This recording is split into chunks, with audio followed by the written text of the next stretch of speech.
All right, enough of that. Woo! Oh, this is the good stuff. Yeah, packing up a machine to head back to Avon Park, Florida. Yeah, if you didn't know how to box up a Rolls-Royce of Singers, you're gonna find out today. Start to almost finish.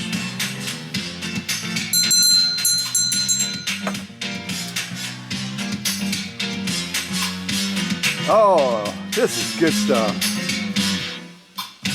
Yeah.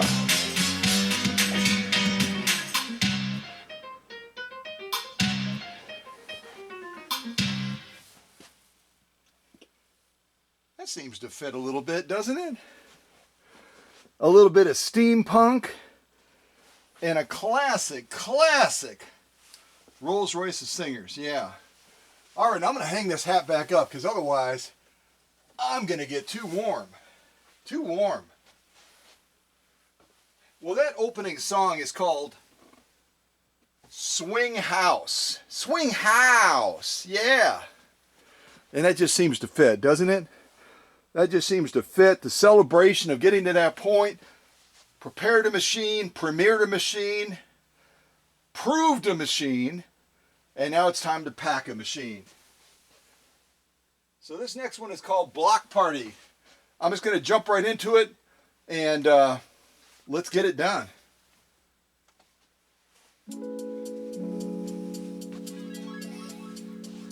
Let's get it done.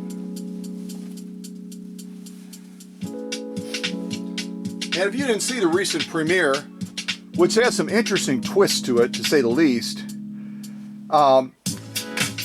this is a 201-2 that belongs to my friend William Wessels from Avon Park, Florida. And this 201-2 has a serial number of AE681589, giving it a birth date of September 22nd, 1937. How cool is that? And that's only a couple of years after they first rolled out the 201-2s, right around 1935. So this was, I mean, just a couple of years after they started producing the 201-2, this particular machine you see in the shot right now came on the scene. So right near the very beginning of the production, that's kind of fun.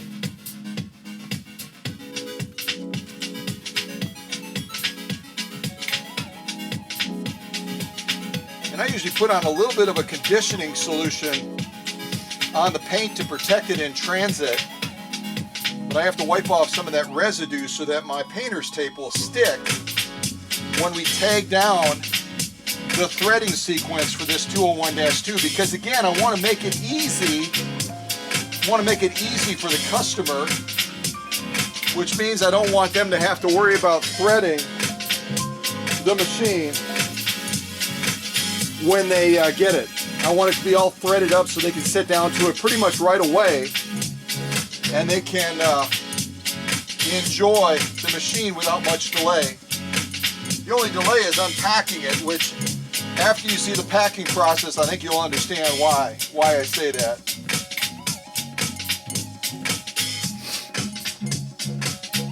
And see, even after all the cleaning that I did on this 201-2, we're still getting some caramelization off of that paint. It's deep into the paint, and I don't have a chance to on all the machines go as deep as I want to go on them. So sometimes the customer will have to kind of pick that process up and go about trying to get that the rest of that paint cleaned up. And I just realized I had not shut my phone off. So you may have very softly heard it in the background ringing, which is all good and fine. So that was called Block Party. And again, before that, opening this up with my little crazy dance was Swing House. And now we have Walk Through the Park. Walk Through the Park. Yeah, this is a good thing good style music to kind of slide into things. But I'm gonna real quick before I set these off to the side to be packed with the machine, because I always send the sew-offs with the machine when it's shipped back to the customer. But for those of you that didn't see the premiere yet, we did like a ribbon style, real slippery type material. Primarily polyester, but it is slicker than snot, as my grandfather would have said. And then we did US Army grade canvas. We did protected full grain leather. We did kind of a poly blend. We did, what is this? This is kind of a, this is also a poly blend, a different style. Heavy grade denim, compressed felt, acrylic fiber, this new upholstery type material that I got, which is a lot of fun to sew. Not. It's a pain. And then we got this this canvas that my friend from Florida sent me.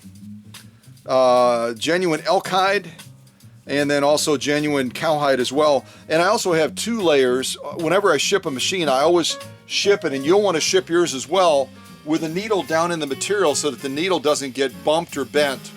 And I've got this needle in the 2 layers of genuine elk hide that I sewed on that live premiere that you'll definitely want to check out. Seeing William's machine mow through that stuff, just absolute ease, absolute ease. It just got the job done so easily.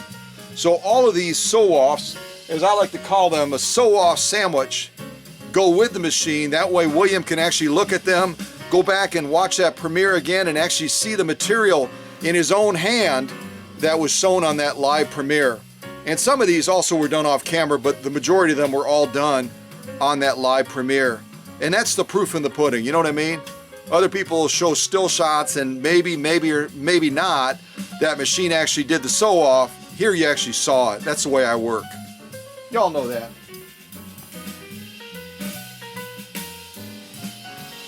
Now this particular tune, I'm really liking it, but it came up as swing, but it actually sounds like blues, doesn't it? Doesn't that sound like blues to you? You can't even hear that bass in the background just going doom, doom, doom, doom. Yeah. That's worth playing again. I really like that one. I really like that one. Yeah, that's a good tune. So that one is called Walk Through the Park, and it kind of sounds like you're walking through the park, doesn't it? Let's give that another listen if you don't mind. I think it's worth playing a second time. I really do. Here we go. All right, so we're going to tie off all the threads so that threading is intact. So when William gets that machine down in Almond Park, Florida, he'll be able to jump into things right away without any delay. So I always go around the spool first, just to keep that spool from unwinding. I don't know if you've ever bought a machine or had a machine sent to you, and you get that machine, and then all of a sudden you open up that box, and that spool of thread has unwound all over the place. That's something we want to try to avoid. So we take it down around the circumference of the spool of thread, and then also over the top as well. And then what we're going to do is we're going to follow that threading down, and we're going to tag off all the critical points along the way to make sure that that stays threaded for William. So I'm going to go right there, put a little tag right there. Go around the front of the faceplate and grab those 2 threads also that are in conjunction with the upper tension.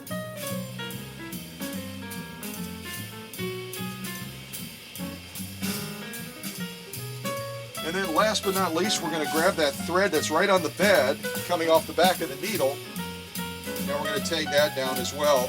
And I would take it down on the paint. This painter's tape is safe for decals, but depending on how thick that clear coat is, you may want to just go ahead and avoid sticking it over the decals. And then just to be tidy, I always give the thread on the rear of that just a little clip so that it's not dangling off the back of the machine. So now we have all of our thread points pretty much tagged down. What we want to focus on next is we want to focus on securing this foot controller that also has a power cord in conjunction with it so we can stick it into the harp space when the machine is in transit. So we got to take care of protecting that foot controller next. And I've already pre-wrapped it with stretch wrap to anchor everything down. Now we need to put a cushion around it with bubble wrap.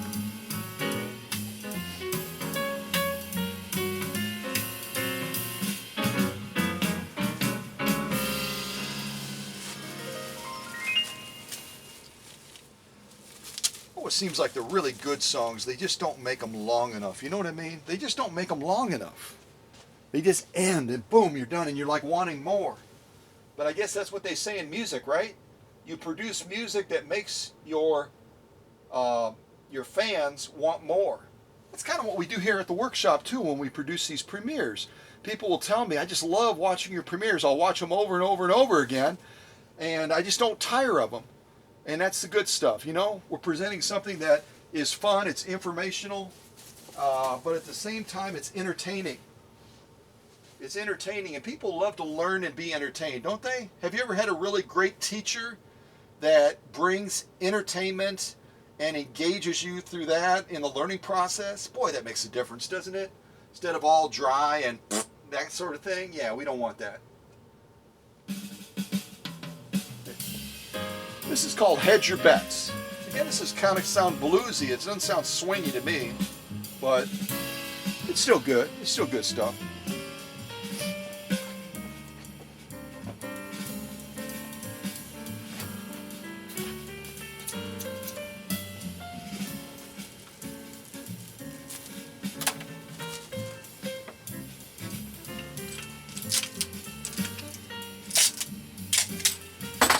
Well, I hope you all are doing well as we're kind of coming through a number of different things. We're going to be changing over our president pretty soon. We're going to be, we're already into a new year, but we're going to be doing a number of other exciting things moving forward.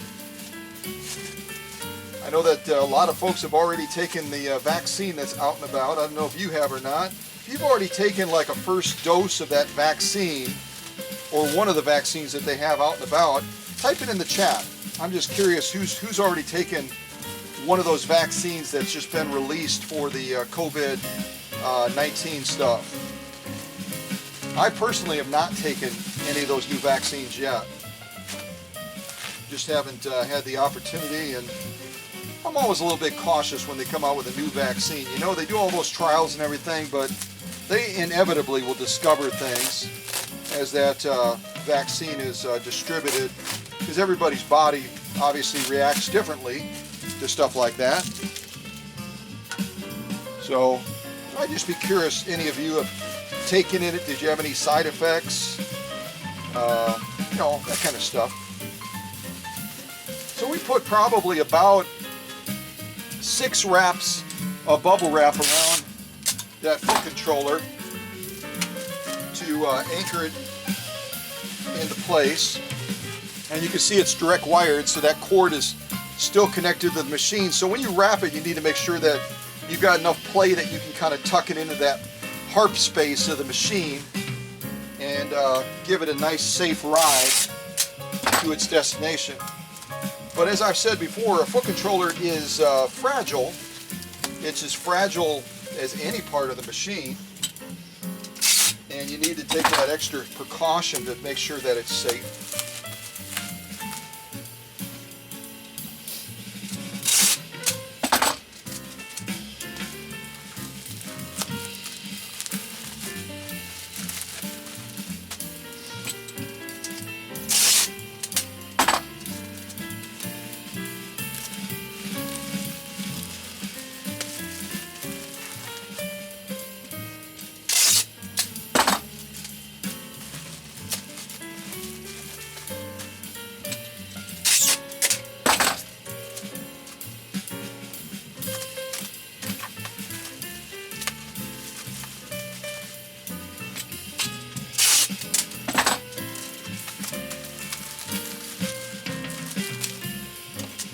And I love communicating with my customer to set them up for success.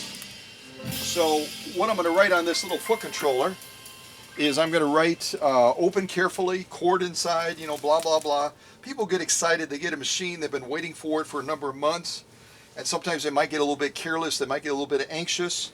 And I just want to ground them back to the fact that if they start jumping into this too aggressively, say with a pair of scissors or something, or even more potentially dangerous is an X-Acto knife or something like this. If they try to use something like this, which I would highly not recommend, then they could potentially damage that cord, and then they're going to get that machine out, and it's not going to work. So a little bit of caution, a little bit of patience can go a long way. Certainly when you're boxing a machine up like this, but also when you're unboxing it as well. So that was called Hedge Your Bets, and now we're going to play something called Greaser. Greaser, that sounds like, just the title sounds fun, doesn't it? Oh yeah.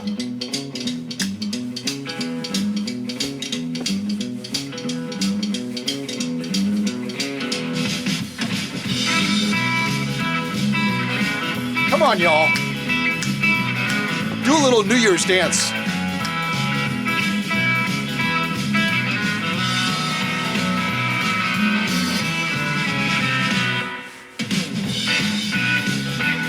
Yeah. Open carefully.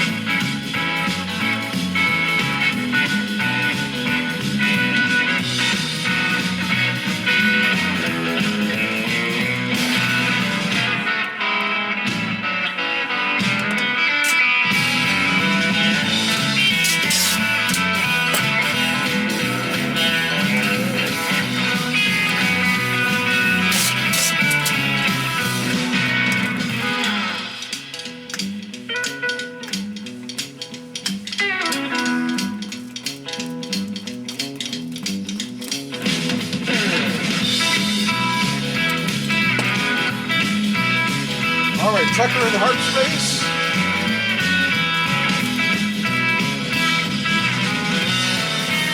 Now we're going to create a little bit of extra cushioning, for some of the real sensitive areas, like the upper tension, and then also this plastic housing where you plug your power cord in on the right side of the machine below the balance wheel. This notoriously is an area that is vulnerable, and when you're shipping a machine, it can get damaged or cracked.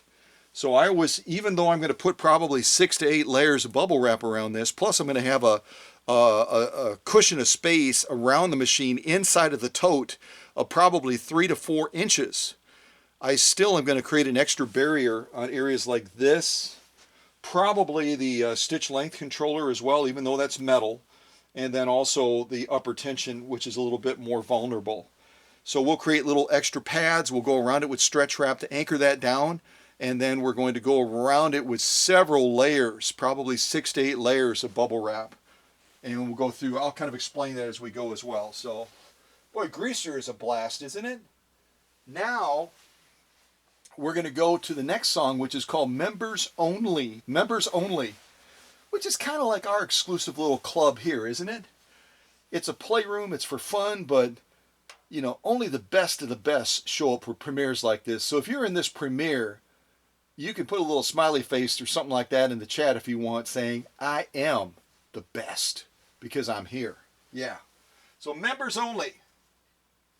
Here we go.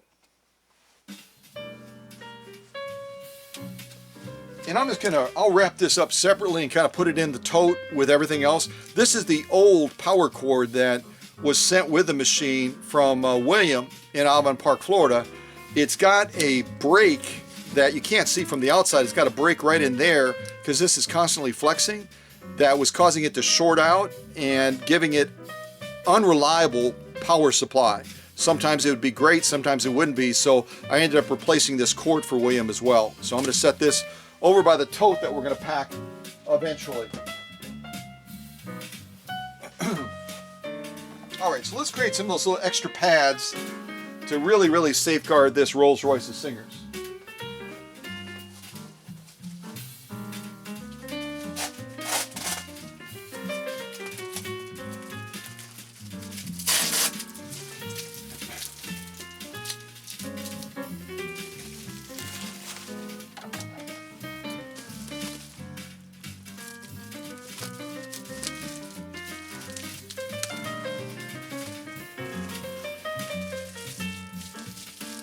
So I usually fold this so I get at least 2 layers of protection, which this is a heavier gauge type bubble wrap that my friend Jose gave me.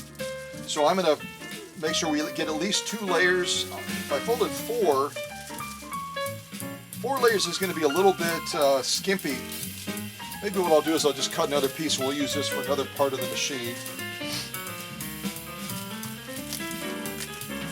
And the upper tension is primarily made of metal, but at the same time it does have some real delicate moving parts inside of it that I just want to make sure that we provide extra protection for. So I cut a little bit extra piece and then added another piece to it. We're going to kind of fold that in half and give us a total of 4 layers of protection in addition to what we're going to wrap around the entire machine. So then you'll want to anchor this down with a piece of tape.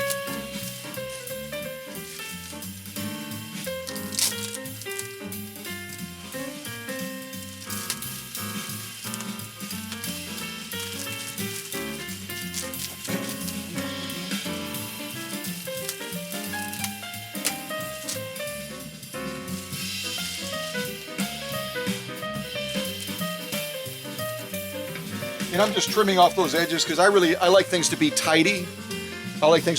So now we have 4 layers. We're going to kind of just check the fit, and that looks perfect. So when we go around with the stretch wrap, we'll anchor this in place, and then we'll eventually add more layers of bubble wrap around the entire assembly. So I'm going to set this right here. Now we need to look at this assembly on the side that you plug the power cord into. That assembly always makes me just a little bit nervous. So I'm going to fold it like this, 4 layers. We'll do 4 layers on that as well, because then we're going to be adding another 6 to 8 layers over the top of that. So this will be a nice size. We'll kind of wrap it to conform around that plastic. And I don't know why Singer didn't simply make that plug-in assembly out of some sort of a cast metal. I think that making this plug-in assembly which screws into the body of the machine and has a mounting point right here, I think that a metal assembly, since it kind of juts out from the machine a little bit, I think that would have been a better choice. But they chose to use plastic, so we will take the extra precaution to add this extra layer of bubble wrap over it, and that's going to fit perfectly. And then we'll stretch wrap it down in place. In fact, I'll do that before we add another piece of music. Kind of go around it. And I've been using this wider stretch wrap as opposed to my standard stretch wrap. This I usually use when I'm anchoring down the outside of the tote to secure it for shipping. This I sometimes am using when I'm wrapping up the body of the machine because it's a little bit wider and it gives you a little bit more stretch over the end of the bed reaching towards the needle. So I've been finding this to be a little bit more effective. But I usually will go around the machine a couple of times first just to give myself a base and also to kind of anchor off that stretch wrap so I don't have to hold on to it. So second time around I'll usually kind of reach in there and add this extra protection to that plug-in point. Kind of come around there, anchor it into place, come around again, and we start working our way up the body of the machine.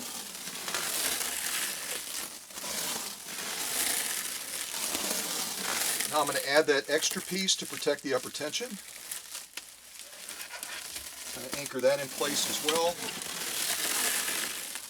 And I usually kind of go up and down a little bit, so I kind of go back down to the bed edge again, work my way up around towards the needle, and then just kind of go all the way up to the top of the machine.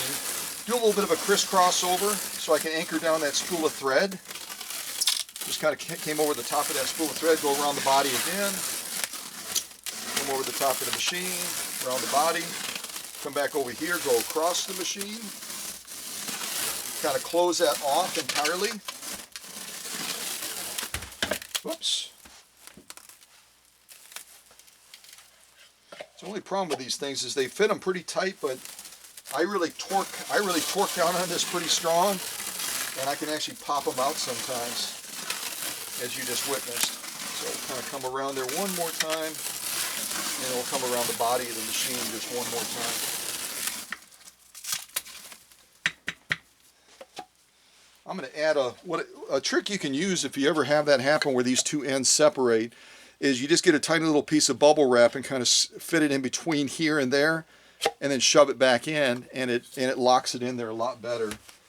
And I just happen to have this extra little piece of bubble wrap right here, so I'm going to go ahead and do that right now before I run into that slipping out again. That'll at least help a little bit. It still may come undone, because I tend to really ratchet it down quite a bit when I'm putting on that stretch wrap.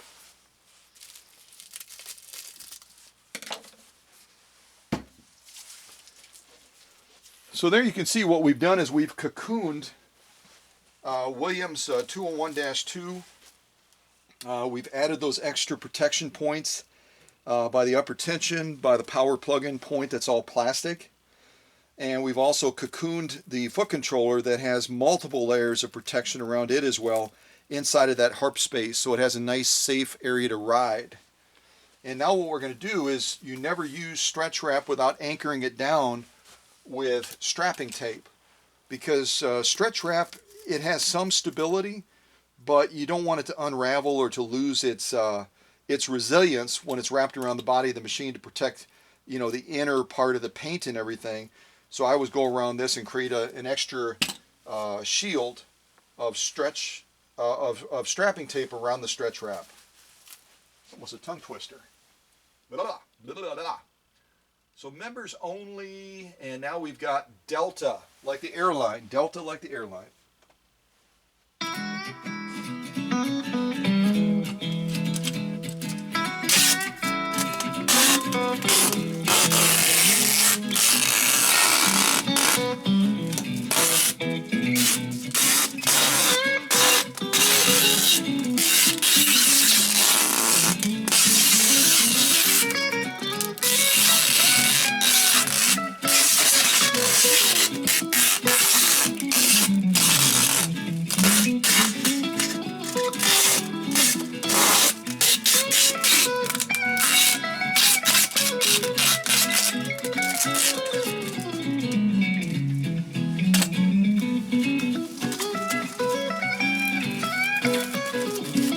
Kind of gently press that strapping tape down so that it's going to really stick to that stretch wrap nicely.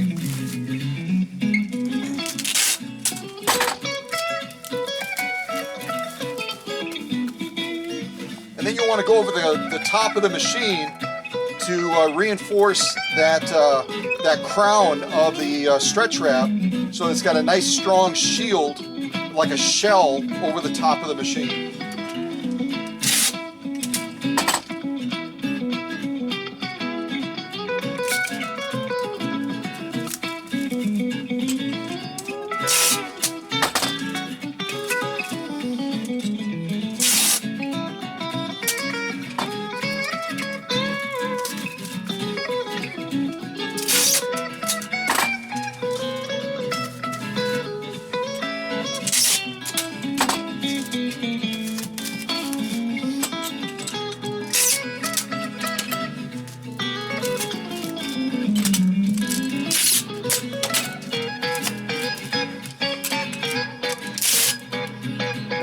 Nice guitar playing, isn't it?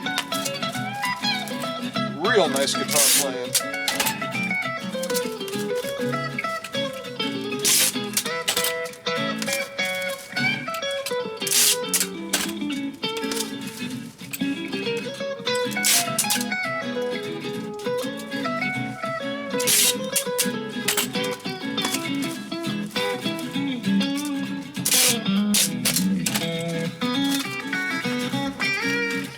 Kind of press down on it. If you feel any real spongy area, go over that again with another piece of tape, because if it feels spongy, what you're feeling is just that stretch wrap, and you want to reinforce it again with a strapping tape.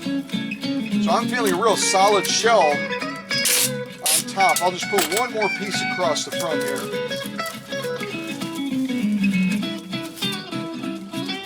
And then usually right over here by the needle, I'll add a couple extra little pieces. Because when you come around the machine, there's a little bit of a gap point right there. And like to close all that off.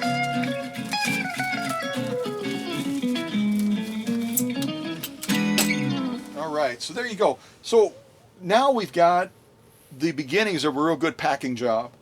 Again, we've got the foot controller in there. We've got it probably about 6 layers of bubble wrap around that, protecting that because it is fragile.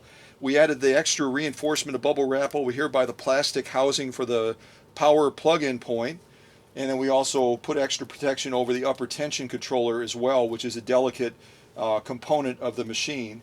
Then we went around it with several wraps of stretch wrap to protect the paint patina, to protect, basically just seal the machine off. And then we went around that stretch wrap and we reinforced that with strapping tape. So we've got a real nice beginning shell around that machine right now. It's not adequate, obviously, because we haven't provided the padding protection with all the bubble wrap and these all the other stages you're going to see, but this gives us a real good foundation to start with. Real good foundation. So that was called Delta. Now we're going to do a song called Sunday, like the day of the week, Sunday. So let's start to build our field of protection with bubble wrap around this 201-2 from 1937. 1937.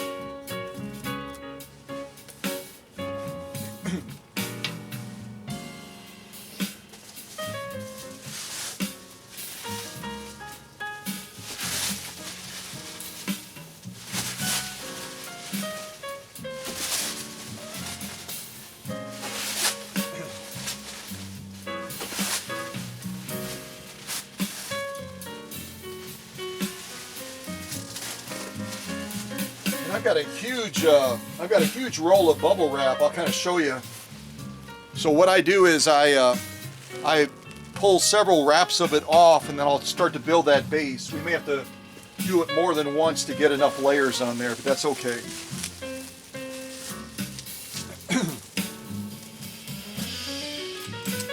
So you kind of get that into place, tag it down with some tape so that it's not gonna be trying to run away from you.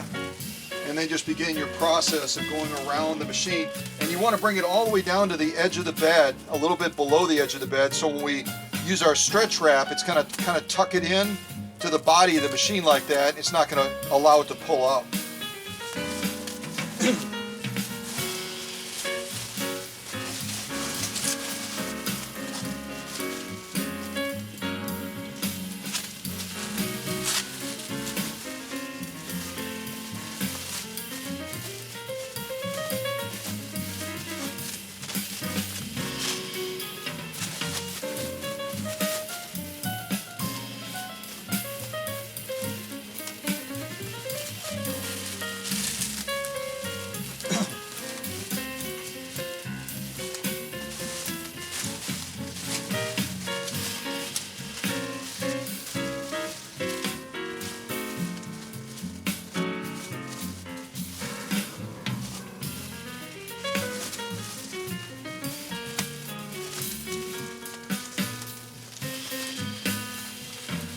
Just kind of pull it, reasonably taut as you're going around the machine. Don't let it be real loosey-goosey.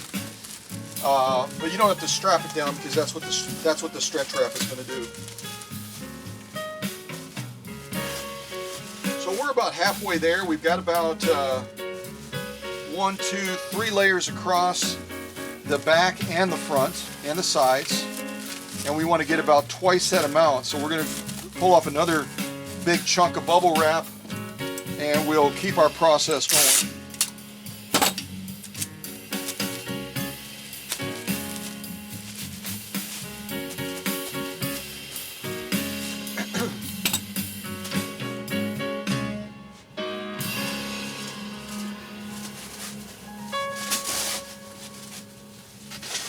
That was called Sunday again. That kind of sounds like a Sunday, doesn't it? Sitting on the porch maybe, or relaxing on the couch.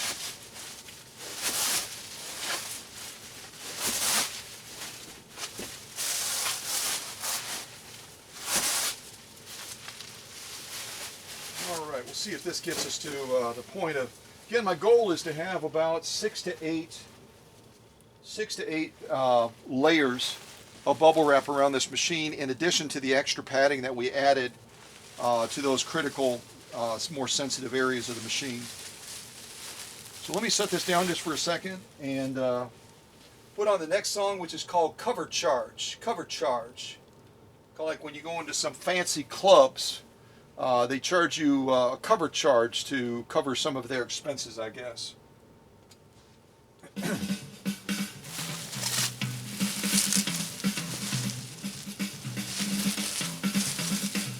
And again, my preference is to put the bubbles facing out, because then they act like little airbags.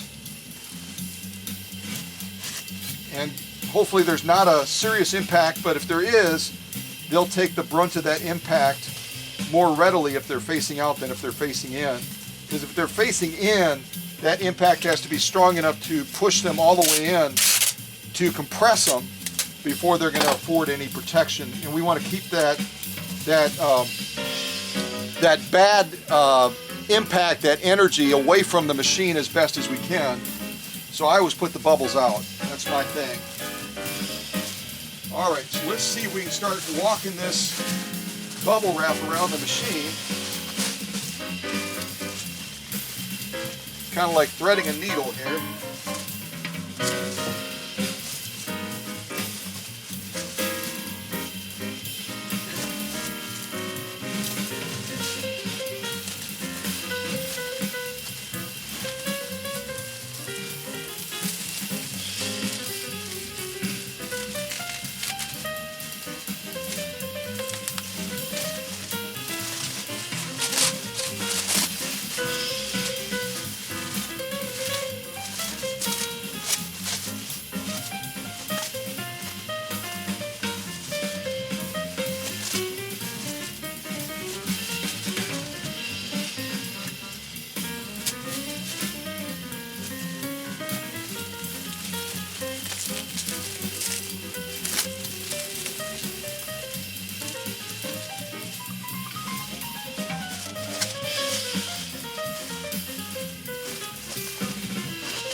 All right, so we're down to the end, and I'm going to go and take that end off now.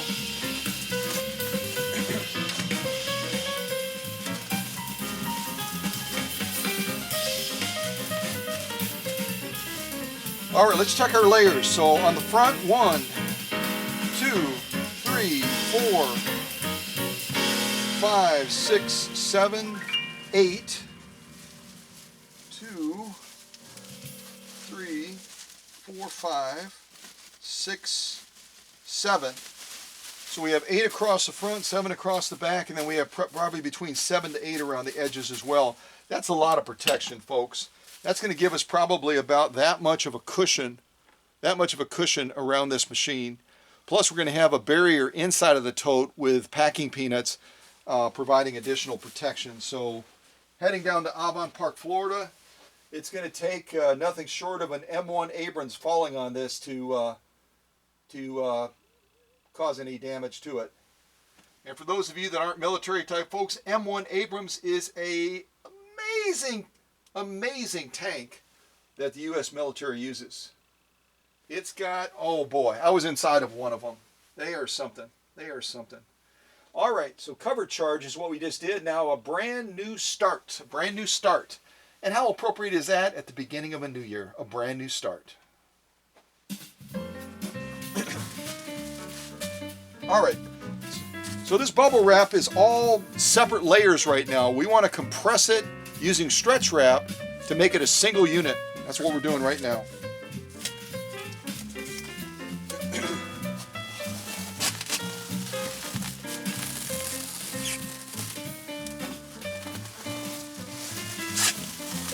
And again, I'm putting quite a bit of pressure on there, quite a bit of pressure.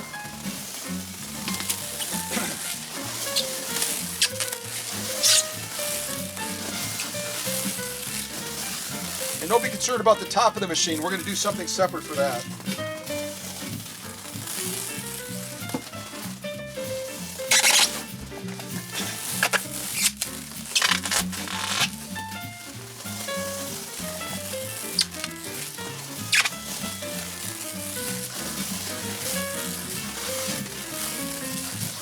And our little fix on this must be working. That little bubble wrap I stuck in there to add extra pressure to make it tighter hasn't come apart yet. Doesn't mean it won't, but we're doing okay so far.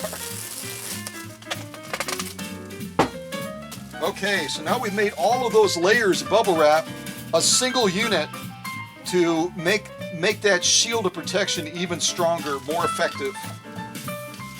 All right, so now we need to reinforce the stretch wrap that we just put down with strapping tape.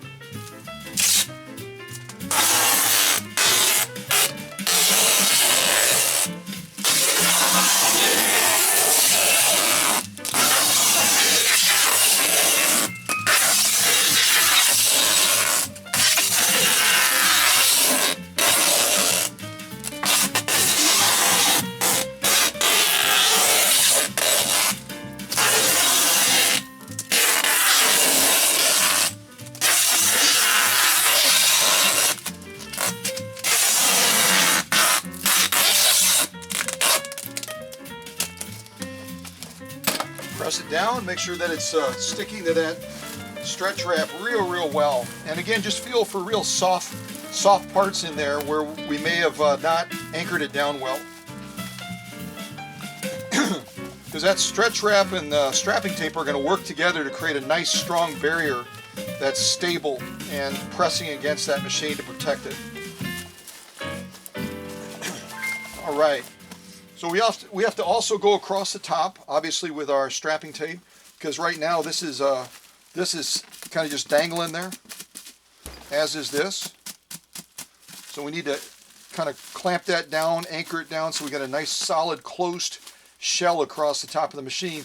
Then we need to create another section of bubble wrap that's going to go right across this opening to totally encapsulate that machine. And then we'll focus on the bottom of the machine after that. Because again, remember on the 201-2, it has pedestal feet that are cast, and if you don't provide a real nice soft ride for that machine, and it's bouncing against the bottom of that tote, or against that cardboard box if you're using a box, and between the bottom of that tote is a cement floor, or the steel bed of one of those UPS trucks or whatever, you're going to potentially break one of those feet off. Remember, that happened to one of our machines that came in. It was a 130-6, and the customer had somebody pack it, and they did an inadequate job on the bottom of the machine, and it ended up snapping off one of those cast feet, which I've got to do a very special repair on that. You can't just slap it back on and glue it. You've got to create a peg process and everything else like that to reinforce that casting. All right, so that was a brand new start. The next one is called A Night Alone. A Night Alone. All right, so let's join these two together.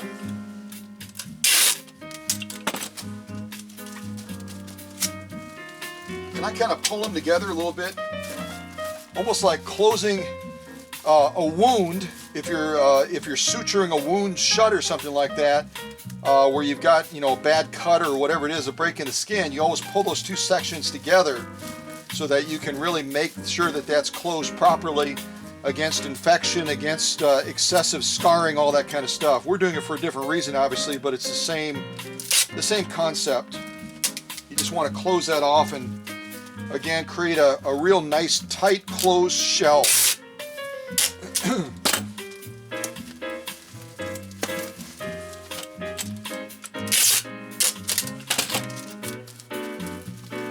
No, I agree, Dr. Singer. Yeah, a lot of people would stop here. They would think that this is enough. But that's not our thing. We're not going to stop here. We're going to go above and beyond. When we ship this machine, we want to be confident that it's going to reach Williams safely. No matter what they do to it in between, we're going to hope for the best and prevent or take precautions to guard against the worst.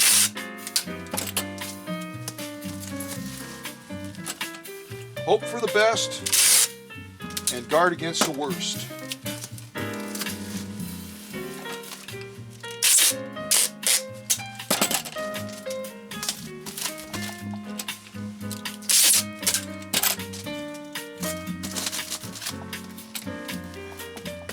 So again, just kind of press against it. All that was stretch wrap. You just you don't want to have any soft spots.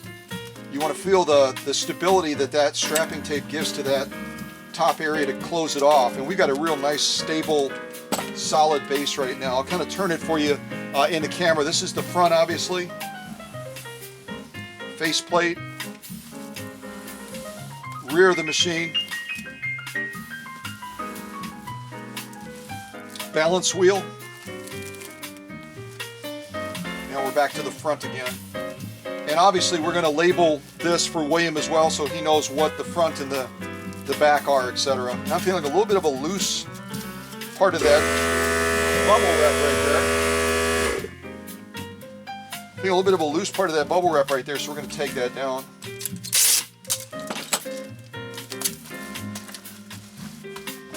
Your hands can really guide you as you're going over the contours of the machine. You can feel any of those loose spots or any of those soft spots and reinforce them. Take that extra little step to reinforce them, just as I did right here at the top of that balance wheel area.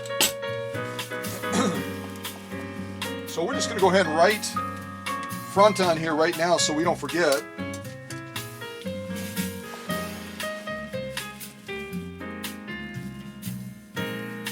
And put it far enough down so that as you create that crown of protection up here and it kind of drapes down a little bit, it's not going to cover what you just wrote. So bring it down, you know, about to this point. I could have even gone down a little bit further maybe. And then what I do is I just put a little piece of tape over it so that it doesn't smear. It doesn't smear. And just spin it around. You can do the same thing to the back as well. Again, I like to make it as easy for the customer as possible. I want the entire experience from the time that we start talking about a machine until that machine arrives back to them. I want to make it as stress-free as possible. And every customer is different. You can do everything possible to make it stress-free, and some customers, and this is just the truth, some customers can bring stress to the equation anyway. And all we can do is try to manage that, right? So there we've got the beginnings of a real solid machine. We have not done what we need to do yet to the crown of the machine up here across the top of the arm. We're going to go ahead and cut a section of bubble wrap to deal with that. And then I've got a nice base already that's going to give it a real soft, cushiony ride for those pedestal feet as well, to make sure that they don't get damaged in the process. So that was A Night Alone. And our next one is going to be called Jazz Mango. Jazz Mango. That sounds like fun. Listen to that bass. What would this song be without a bass giving that nice bed of music?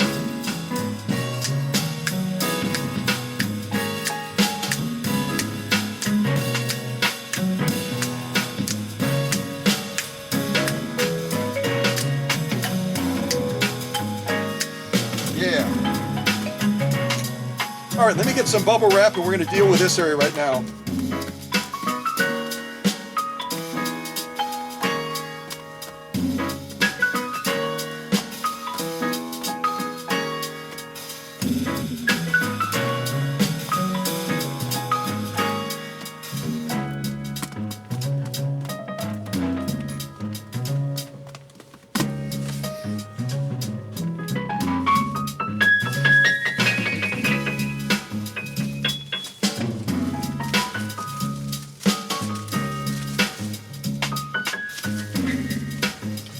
I'm going to do about 4 layers of protection on top of here and make it just wide enough that it's going to cover this and kind of overlap just slightly.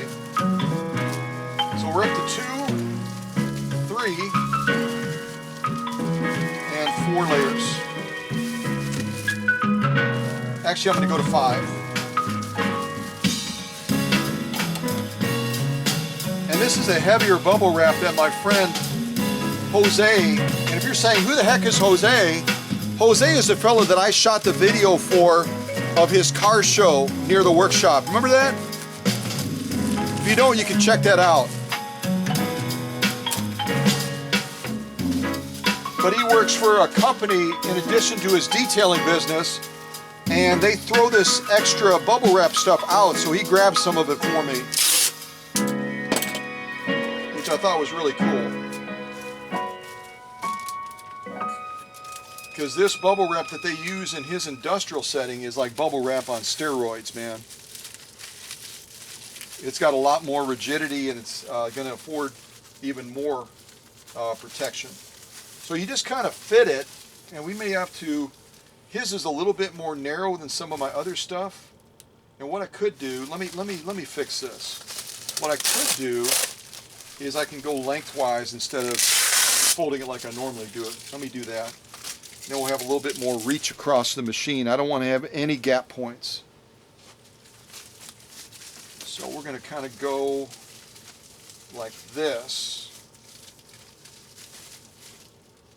Let me just check the distance. I don't think we need it quite that long. Let's see here.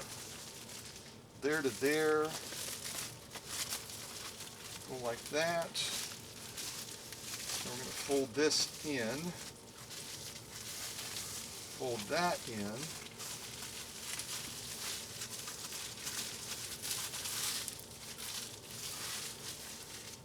Okay, and I'm going to tuck this back in on itself to reinforce the layer thickness on the end of there as well. So, all right, now let me see if I can hold this long enough to take it down with some tape before it springs loose, which it might try to do. Try to at least anchor it down a little bit so we can manage it better. Now we're going to reinforce this other end.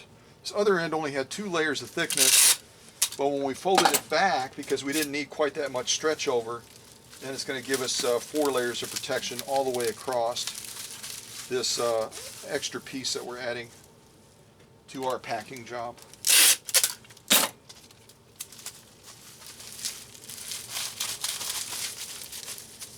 And I just kind of go across the edge of there, it's kind of open like that. Just take it down so that it's nice and stable.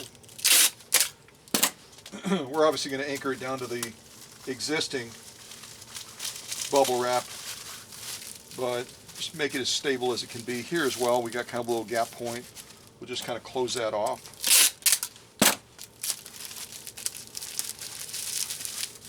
Okay, so now we're going to position it up here. And I'll put on a little bit more music, and then what we're going to do is we're going to take this down and make it a single unit with the existing protection that we already have in place. And realize as well, when this is in the tote, there's going to be a field of peanuts that are probably going to be about 3 to 4 inches thick at least, reaching up towards the lid area to make sure that the machine is adequately protected.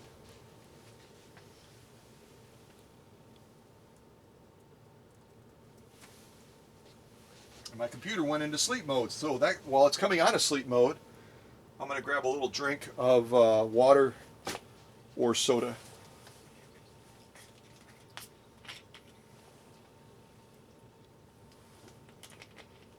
Yeah, Jose's detailing shop is real close to the workshop. He's originally from Puerto Rico, and he learned the trade of detailing cars down in Puerto Rico. I think his father may have done it as well. His dad may have done it, and kind of, you know, father taught son, kind of an apprentice thing. And then he brought it back to the States and eventually settled right here in Oconto, and is really, he's got an incredibly loyal following of customers that some of them drive a good distance, kind of like my customers. They drive a good distance because they know that he's going to deliver services that far exceed what they would get at other places. And that's why I think he and I have become fast friends, is because we take so much pride in the work that we do. He on the detailing side, me on the restoration side. And neat fella. So that was jazz mango. Now we're going to do sour apples. Sour apples.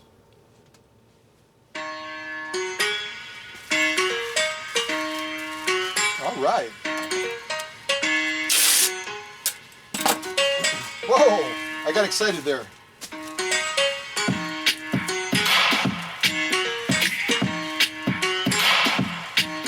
And just kind of check your alignment. Make sure that you've got adequate coverage on the back, on the front, on the sides.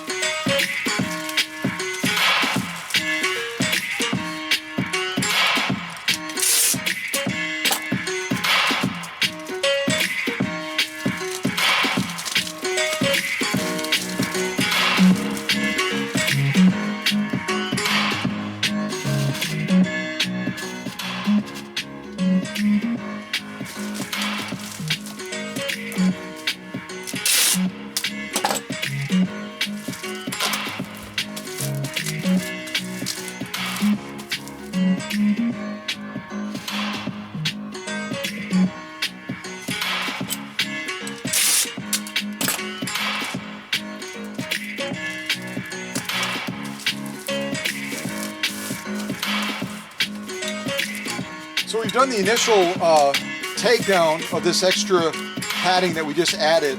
Now we're going to go all the way around it to reinforce it.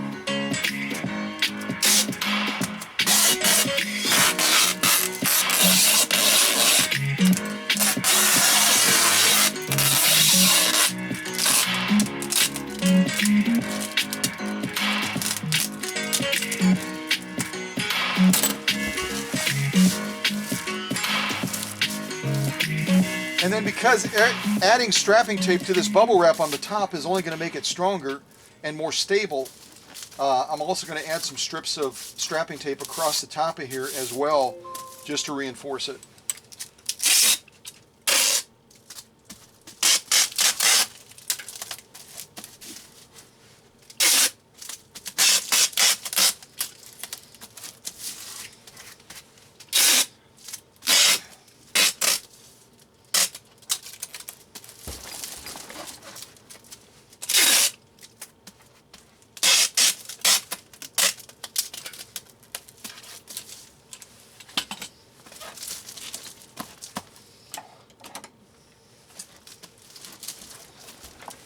So you can kind of take a look at that real quick and just give you an idea of what we've already done. If you kind of review it in your mind, we started out with the bare machine.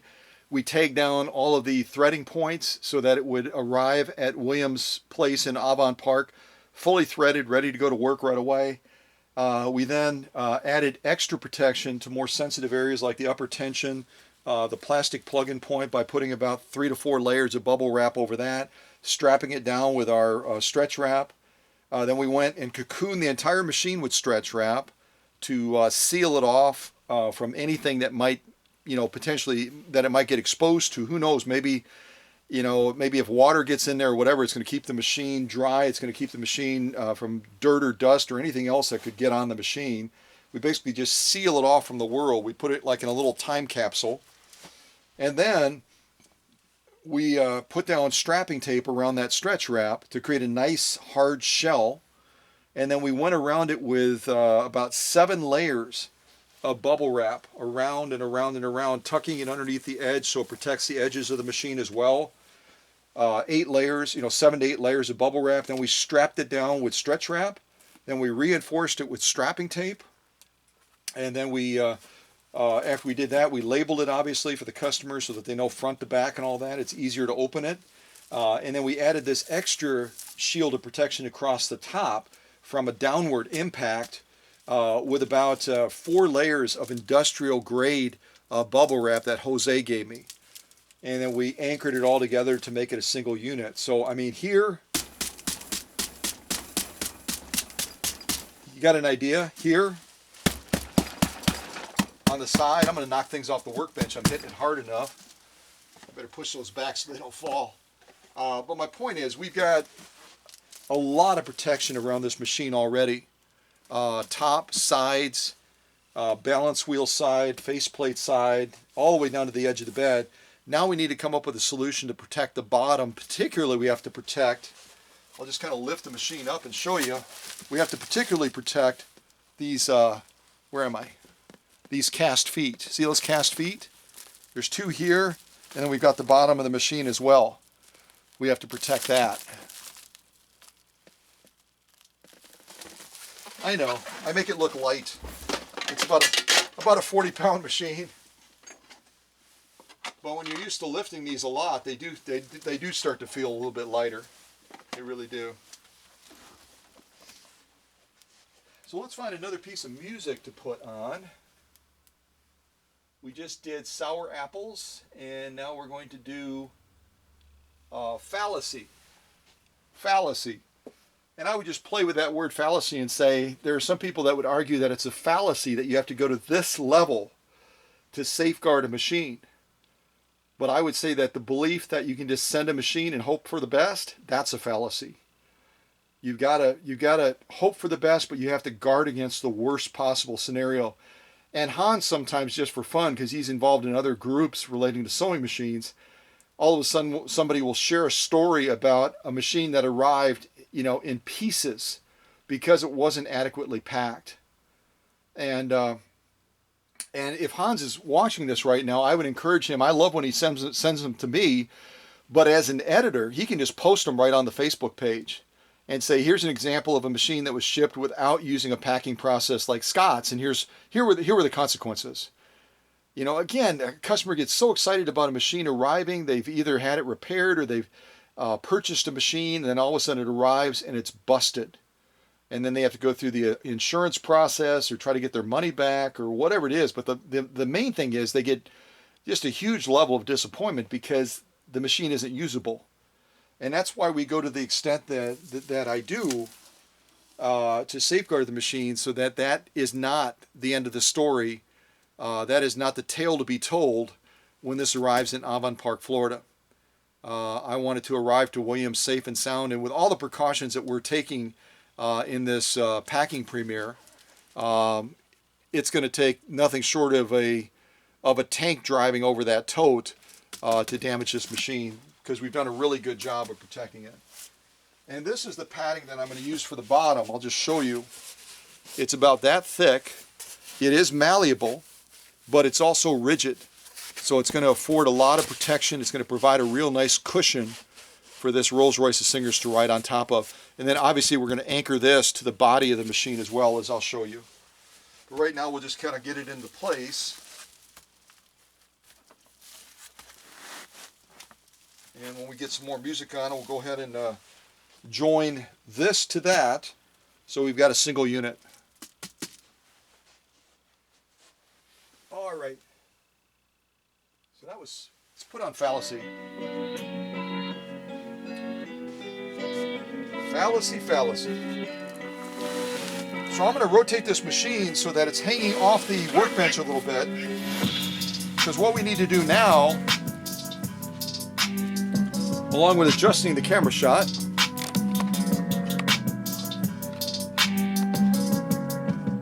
is we have to join the upper part of the machine to this base that's going to provide a nice cushion and also protect those pedestal feeds. So we're going to stretch wrap the two together, and then we're going to anchor it with strapping tape. And I'm going to use my smaller roll to do this. My smaller roll, because I'm going to be able to probably create a little bit more tensile strength around it with it being more narrow. And I really want to make it nice and snug.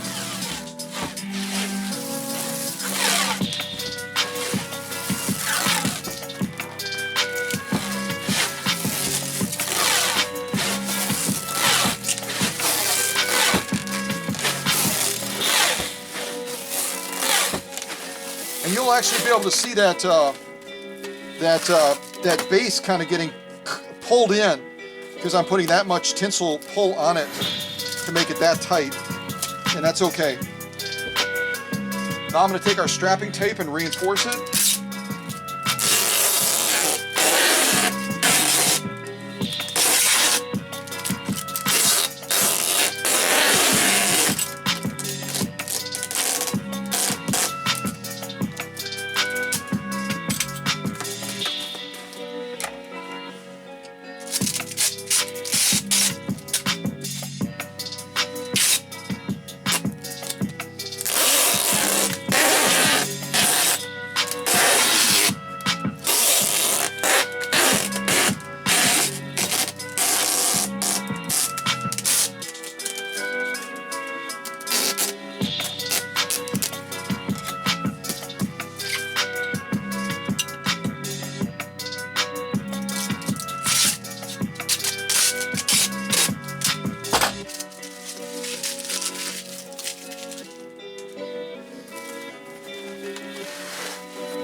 Kind of press that down. So we've got that anchored, we've got these two anchored together well, but now we have to take it down so that the layer of stretch wrap and strapping tape we just laid down is anchored to the body of this machine. Right now it's just kind of flapping, see that? Here as well. So we're going to take it down on both sides so that it's anchored as a single unit. Same thing on the other side of that field that we just added. We want to make it a single unit so that it doesn't in any way slip or slide as this machine is in transit. So we kind of go like this, tag that side down nice and strong. We'll do the same thing with the other side as well, so that strapping tape is now to the body of the rest of the packing job. We'll do the same thing to this side as well, on the back side of the machine. You can see if we didn't do that, right now it's, so we want to take that down to the body of the machine, make it a single unit. And then once we get both sides of this done, anchored to the base, then we'll kind of go all the way around here to anchor this down an additional time to make sure that it's nice and secure. But that's going to give us a real good base to work with. So we'll do the same thing, and again, because most of our weight on the 201-2 is going to be on the balance wheel side with the potted motor and the worm gears and all the other metal assembly and the forged steel on the inside, we're going to have to be a little bit more careful when we do this side in strapping it down, because it's going to be a little bit more prone to tilt with that extra weight. Plus we don't have that larger pedestal foot keeping it as even on this side. We've got more so the cast feet, so it's a little bit more tilty. We just have to be mindful of that. Right now it's nice and stable, but as I pull it out a little bit further to get underneath that edge, I'm going to have to really be careful about that. So that was called Fallacy, and now we're going to do Orange Sunset. And if you follow me on Facebook, you've seen me post a lot of pictures of the beautiful sunsets and sunrises, both as still shots and videos as well. So an orange sunset just seems to fit this area nicely right on the bay here in Oconto.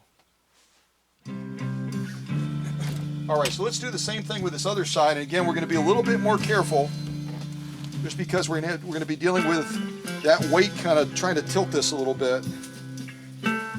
So I'm going to be real hands-on at this level.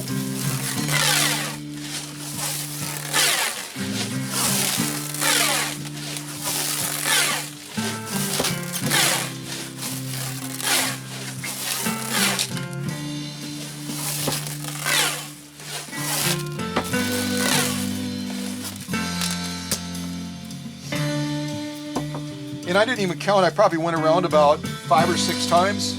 Now we're going to reinforce it with strapping tape.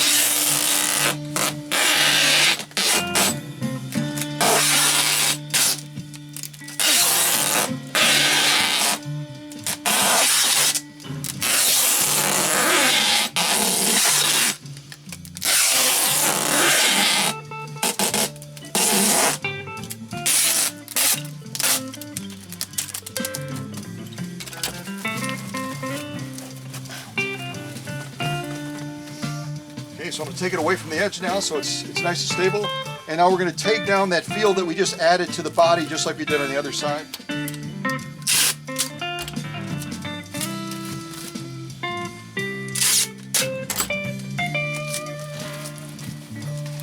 the same thing on the other side, on the front.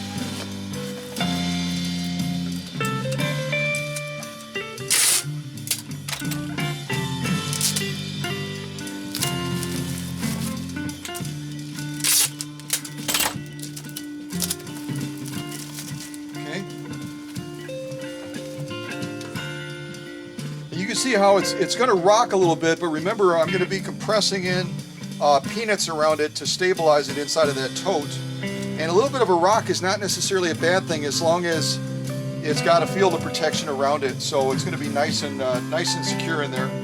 Now, as I said, I'm going to go all the way around the entire machine to anchor down these strapping points that attach this cushion base to the rest of the packing job.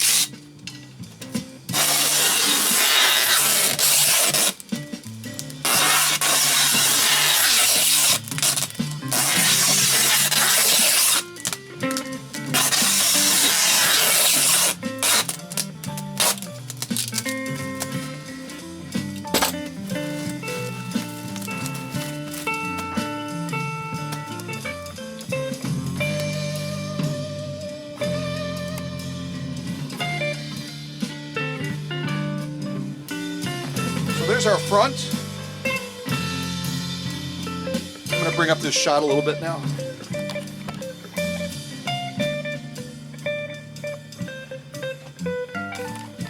There's our front.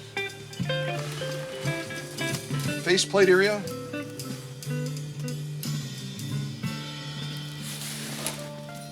Back of the machine.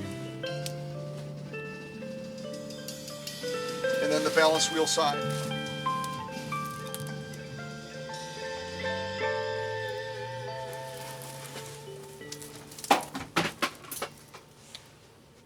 Just took something out. I think it was a ruffler. Yep. Okay, so I think we've done a really good job in creating a protective shell around this 1937 201-2 that belongs to William Wessels out of Avon Park, Florida. The next step is now going to be to prepare it for going into the tote. Again, my packing style and a number of others around the world now follow that same style. Use plastic totes. Mine are 18-gallon size totes that I buy at a local retailer like Walmart. It adds extra cost to my shipping expense, but it provides a lot better protection than a lot of the corrugated cardboard boxes. Plus, corrugated cardboard, if it happens to be dropped off at a customer's house and they're off at work, and then all of a sudden the storm front rolls in and soaks that package, it's going to make it real difficult for them to move a heavy machine in a soaked cardboard package. Whereas if you put it into a plastic tote, it's going to be all but waterproof. It's going to keep that, it can sit out on the porch in rain, snow, pretty much anything. And that customer's going to be able to grab that plastic tote, carry it into the house, and unpack it. And that machine on the inside, because of all that we did here, that machine is going to be absolutely drip dry. It's not going to have any sign at all of being exposed to the elements, no matter what happens to it in that journey from Oconto, Wisconsin to Avon Park, Florida.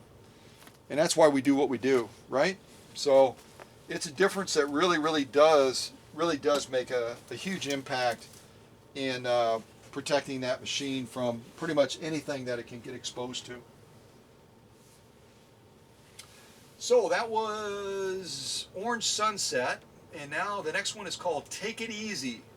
Take it easy, and as we get ready to not take it easy, because the next thing we're going to do is we're going to be preparing this to go into the tote. First thing I have to see is how big of a field of peanuts do I want to put underneath this in the bottom of that tote, so that this is not too close up to the top of that lid. I want to have just a little bit of a barrier between the top of that lid if it takes a hit, even though we've got it nicely protected.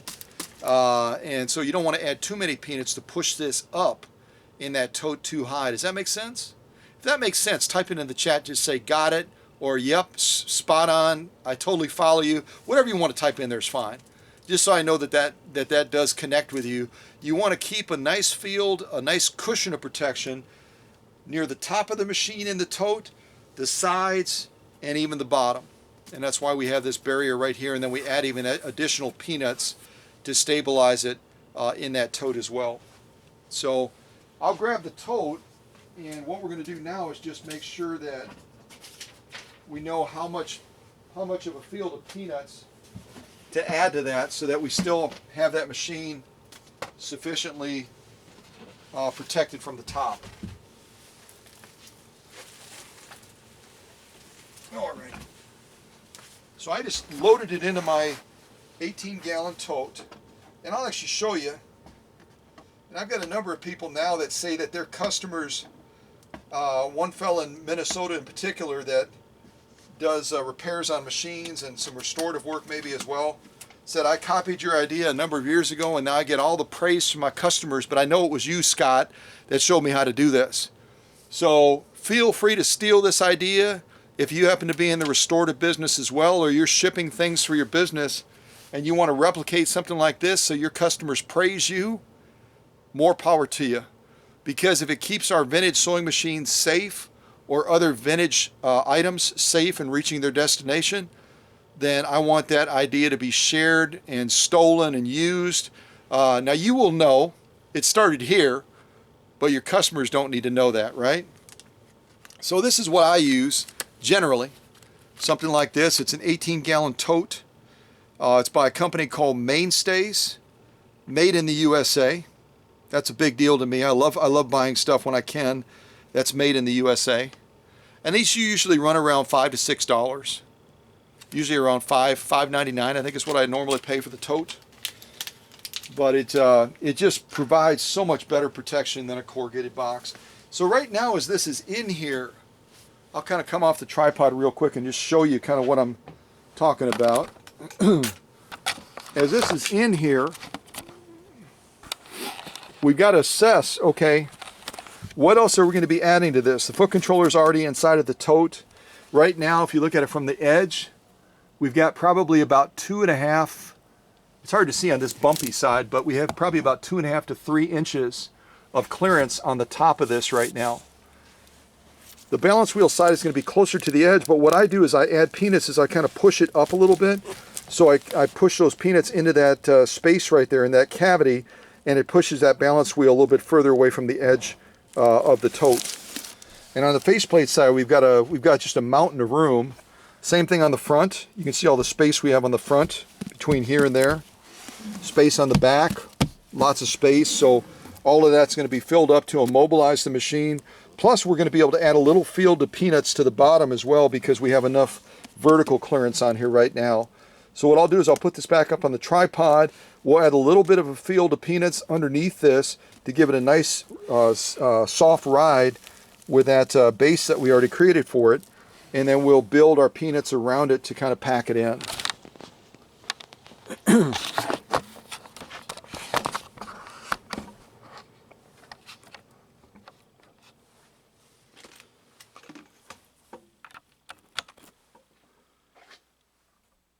Okay, I'll put on a little bit more music and then we'll just keep kind of moving forward. And I won't take you probably all the way to the very end, but I'll take you a good ways. Because sometimes I cut it short and I got some feedback of somebody would like to see it actually pretty much from very start to finish. So that was called Take It Easy. Now Laugh and Cry is our next one. Laugh and Cry. So I'm going to lift this out.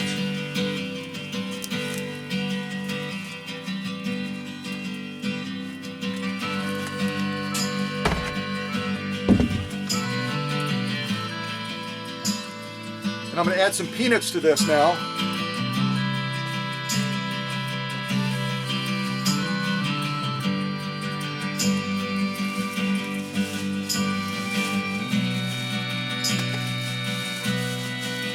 Oh, this is the song I really like. Hold on a second.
I'll let that other harmonica player take it off. We got stuff to do. Isn't that a pretty song though? Isn't that pretty? You can just kind of see this sitting around a campfire or something like that, and you got somebody with a harmonica, probably a guitar. Yeah. That's the good stuff. That's the good stuff right there.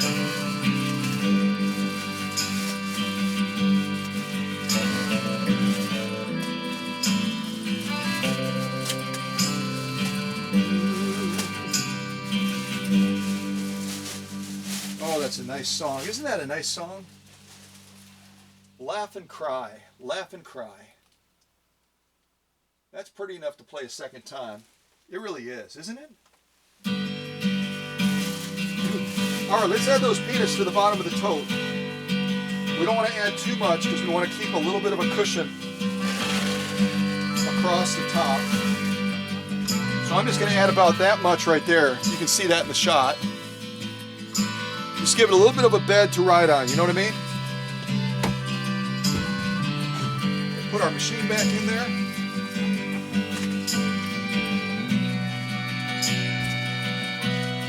So now we've added a little bit of a stability point to the bottom of there with the base that we created. And now we're going to build our field of peanuts around that, okay?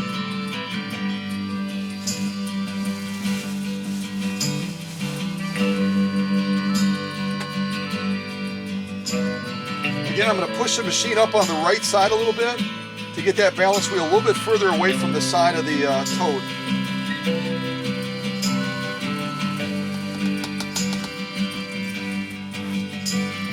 So now we've got a clearance. I don't know if you can see it in the shot, but we've got a clearance about like that, where before it was probably about like that. So it just allows a little bit of if it takes a hit from that side, we've got a little bit more cushion of protection now. So, and yes, I actually use this to scoop peanuts with, if you can imagine. It's a welder's type mask. It works well. It works real well.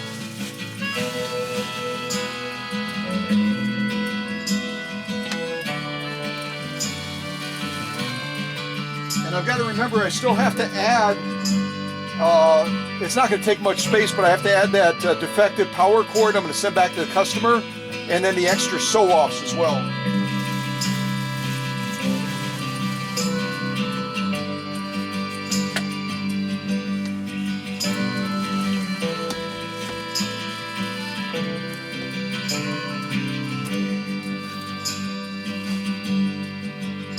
Boy, I like this song so much. Isn't that a nice song? All right, we're just going to come off again real quick, kind of show you what we have going on here. So I'm going to kind of show you from this angle. So we have this field of peanuts that we started to build all the way around the machine. I kind of pushed this away from the side and put those peanuts in there to kind of push this away so we have more of a cushion on the balance wheel side. And then we'll obviously continue to build that up as well. And if you if you want to even enhance it more, you can do that just by lifting up the edge of the machine a little bit. Those peanuts will kind of drop down and create a little bit more of a barrier there. But you can see we got a real nice clearance now on that side, where before we didn't have as much. On the back we're good to go. Here we're good to go. And now we just need to continue the process. And that includes putting that power cord in. I probably don't need to really pad that power cord very much because the power cord is defective, but I do want to send it back to the customer because it's rightfully theirs, and that way they can kind of see what we did, and they may even want to try to plug it in and just see what we saw as far as that short in there. So that's fine. Also, I usually try to write out a nice little thank you note as well. Tag that onto the machine. See if I can find a little card in here. Let's see. Yeah, that's a good one.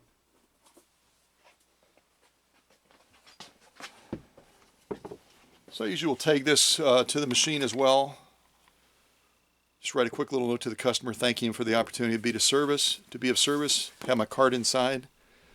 If they ever have additional needs in the future, or maybe another machine that they want to send to the workshop, they've got all the information right there. Okay, Happy Birthday Jazz Waltz is the next one I'm going to put on. Happy Birthday Jazz Waltz.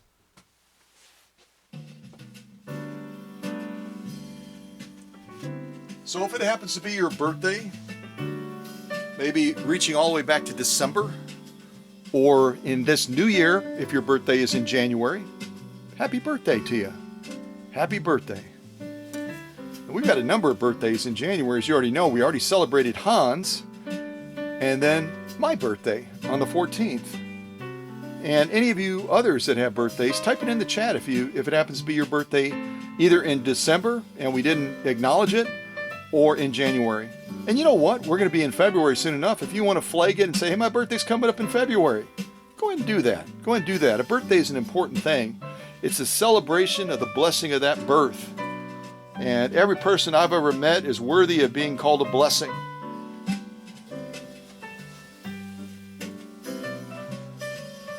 Happy birthday to you. Happy birthday to you. Happy birthday. You know who you are. Happy birthday to you.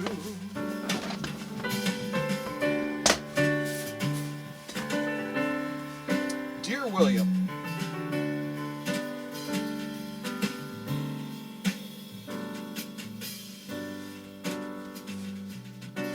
thank you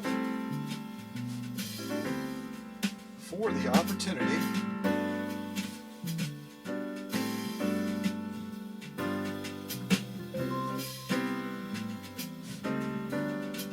to restore your Rolls-Royce.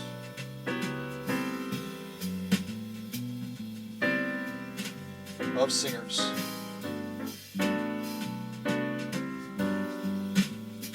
She is ready to serve you. Happy birthday to you.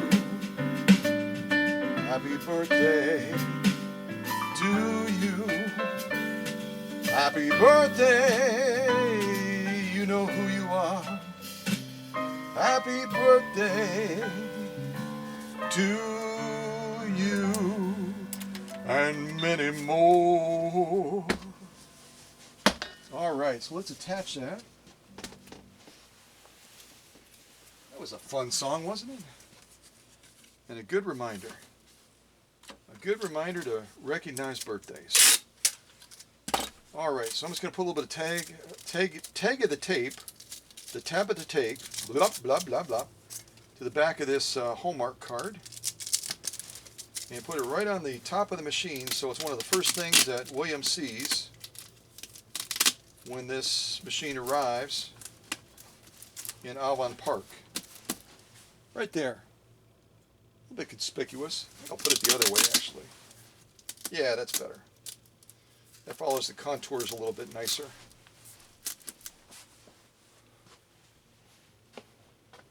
Yeah. Okay, so let's continue. See, I've got my sew-offs. I've got the defective cord.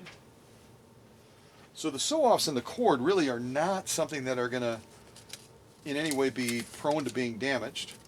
But we will stretch wrap them together and just kind of put them in there with the peanuts so that William has a chance to look at these other sew-offs as well that were done. Many of them were done on the live premiere, others were done off camera. But I always like to include the sew-offs so that the customer, you know, kind of can reflect back to what they saw during the premiere and actually say, oh yeah, I remember when this one was sewn off. I wanted to, you know, see how thick that was in person. I really wanted to kind of feel that acrylic fiber that Scott was talking about felt like sandpaper, and it's just kind of a fun connection, you know what I mean? Instead of just looking at it on the screen, you can actually then go back and watch that premiere again, and you can look at it on the screen, and also you can actually hold that sew-off in your own hand.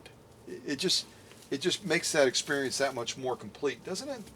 So I'm just going to set those right there on the left rear side because there's nothing there. We've got a defective power cord, and we've got sew-offs that are not going to get damaged. Let's just face it. The only thing I need to do before I drop it in following our rule of strapping things down, is just put a little bit of strapping tape around that. Make sure that doesn't come loose somehow in transit. And then poor William has to go fishing for all the sew-offs and the peanuts. That would not be too terribly cool. So, okay. And what I'll do as well, just to make it, I always like to make it easy for the customers, is I'll just write on the top of here what it is. I'll just put down defective power cord and sew-offs.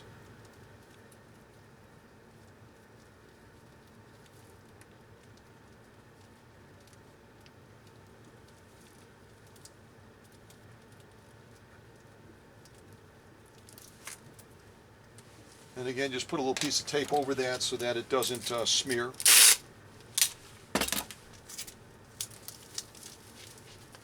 So again, I always call it thoughtful preparation. You know, making it as easy for the customer as I possibly can. So I'm going to set that right in there. We're going to pick out a little bit more music. We'll build up the rest of that bed of peanuts around this to immobilize this machine inside of there. And then we're going to be getting pretty doggone close to the finish line. Pretty doggone close. So that first one we heard is Happy Birthday Jazz Waltz. This next one is Happy Birthday Samba. Samba. Oh yeah.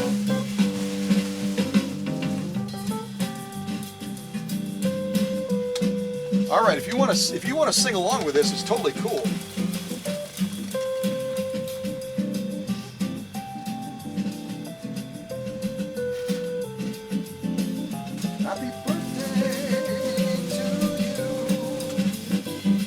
Happy birthday to you. Happy birthday to you. Happy birthday to you. Happy birthday. Happy birthday. Happy birthday to you.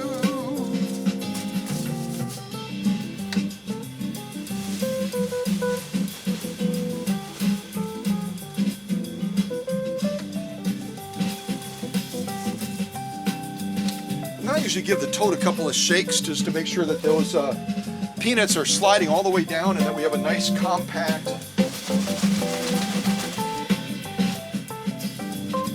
Hey, I'm launching them. They're going all over the place.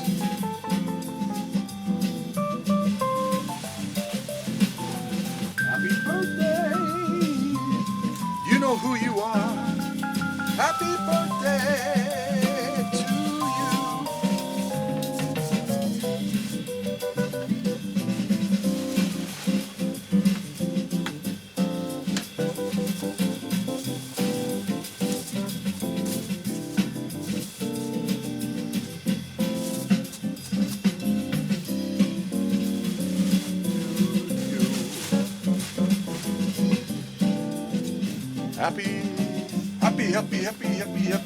happy birthday to you. Happy birthday. You know who you are. This is in a higher key, so I've got to really push some higher notes out of this one. You know what I mean?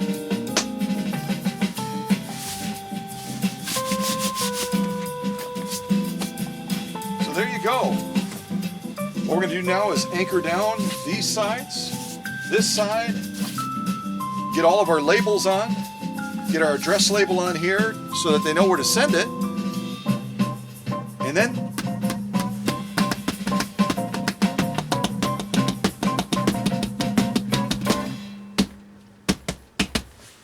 yeah, we are very, very close, very close. So that was her Happy Birthday Samba. Holy cow, we have like a whole string of happy birthdays here. If you had your birthday in December, January, or February, you are getting a whole litany of happy birthday songs. We've done samba, we've done jazz, we've done now bouncy. It's called Happy Birthday Bouncy. Here we go. Hey, birthdays are important, you know what I mean?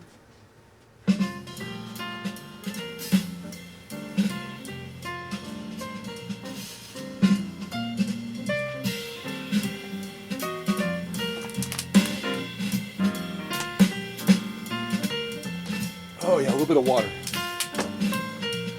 Yeah, it's a little bit of a workout doing a packing job like this. Just a little bit of a workout. I don't have any sweat on my brow, but it's a workout nonetheless. Happy birthday, happy birthday, happy birthday to you. All right, so we're gonna move it to the edge. I always strap down the longer ends first. Adjust the camera shot a little bit here. Happy birthday to you. Happy birthday, happy birthday, happy birthday to you. Yeah, baby. Happy birthday, happy birthday, happy birthday to you.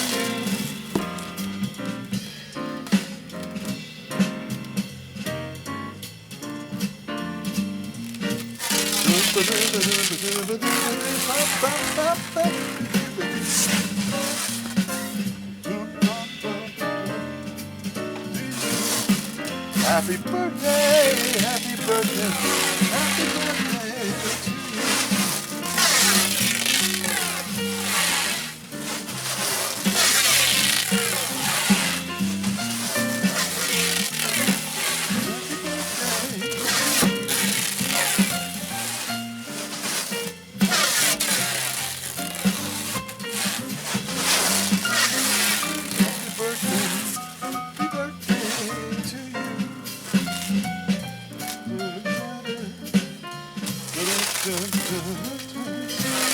Happy birthday, happy birthday, happy birthday to you.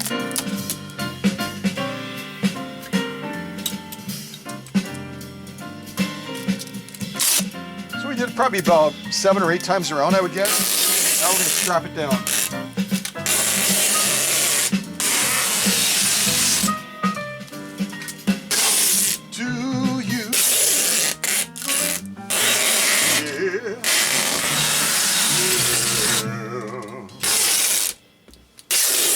Oh yeah, that's fun. I like the bouncy one. I like all of them. The bouncy one has just a playfulness to it, doesn't it? Yeah. It's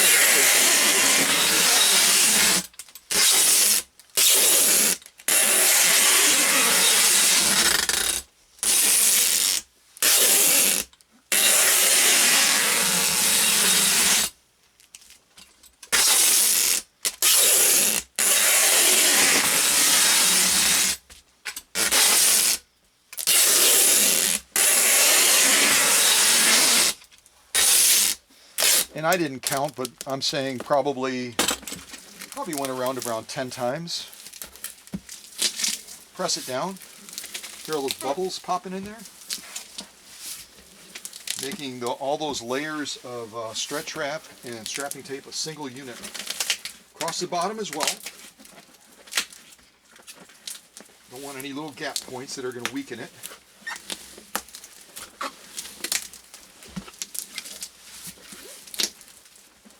Alright, we're going to spin it around.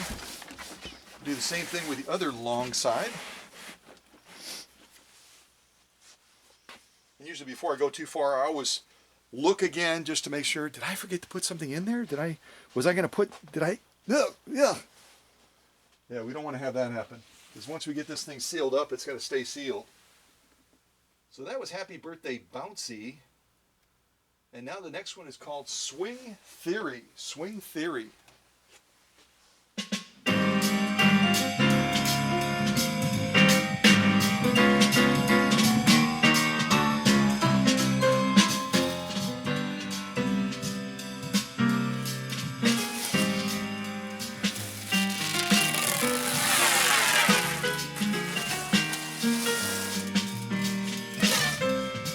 Sometimes you'll have the lid kind of pucker up a little bit. Just make sure as you're putting the strapping tape on, you're kind of pushing that lid down so that there's no, it's not popped up a little bit once you get done.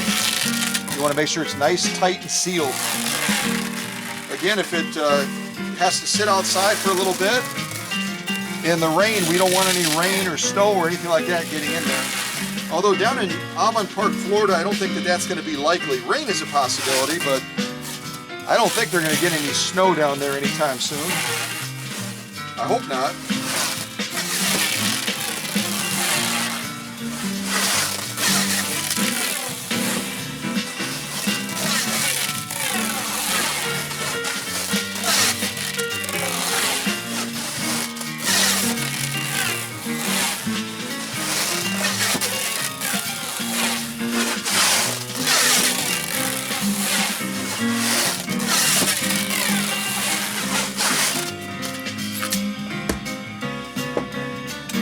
right, so let's take it down now with strapping tape.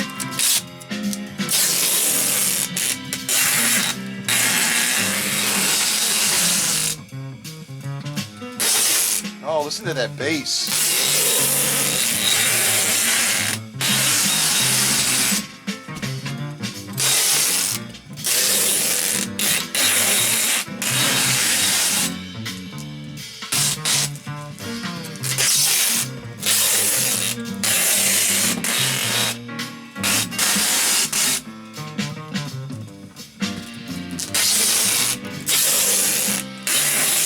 Probably have to go to another roll of tape pretty quick here.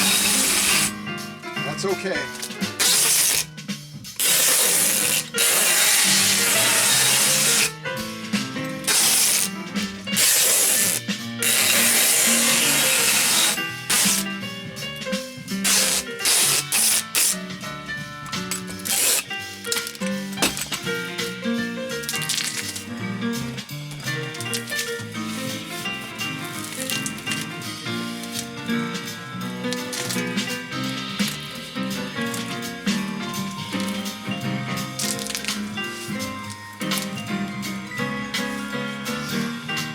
Alright, so we've done both sides lengthwise. You can see that in the shot.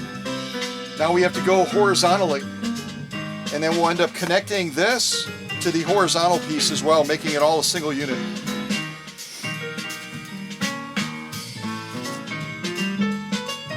And again, as you're doing this, just make sure that that lid is all the way down as far as it'll go. Because it will tend to, as you're torquing it on different angles, it'll tend to try to pop up a little bit.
Yep, I called it right. There goes the end of our tape.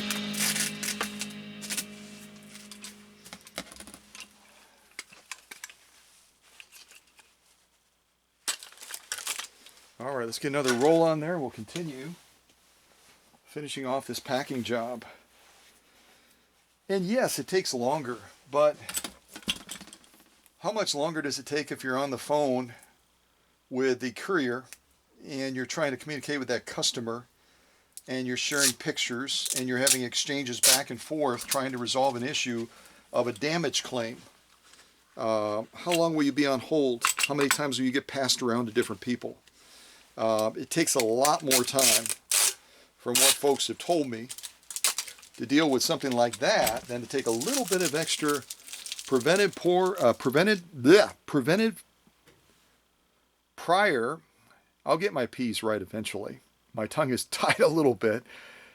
It takes a lot less time to have prior planning to prevent poor performance like that, where that sewing machine is going to arrive damaged. So this takes probably about in explaining it instead of just going in and getting it done, because I've had different pause points. I'm playing music.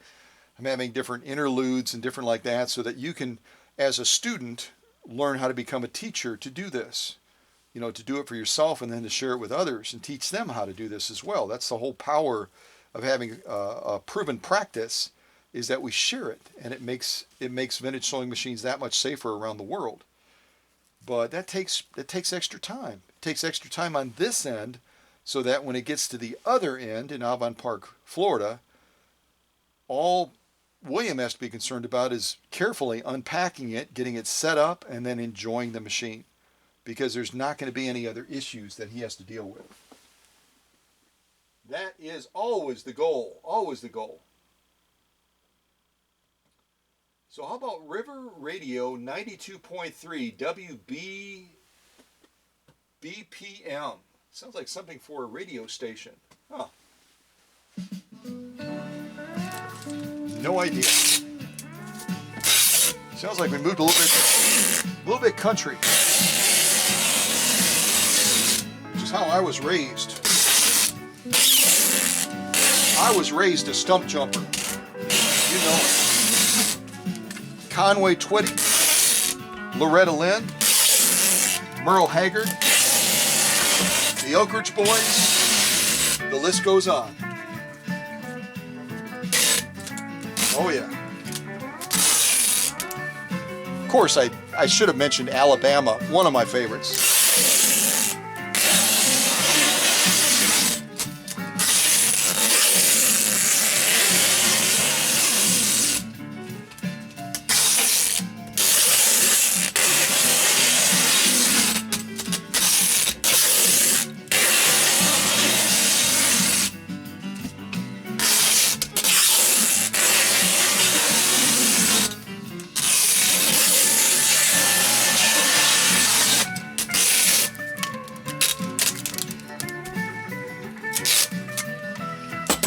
Press it down.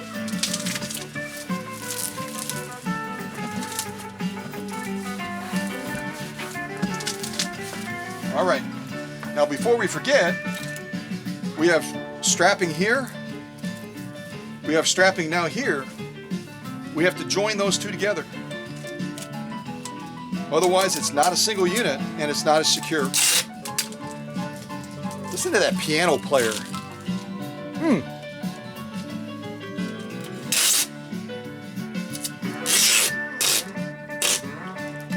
Oh yeah. A little bit of guitar.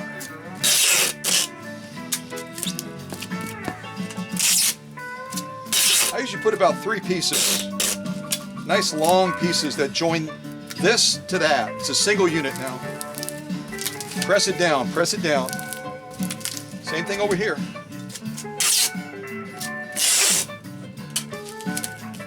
Now they got the guitar and the piano like going back and forth, you know what I mean? That is so much fun.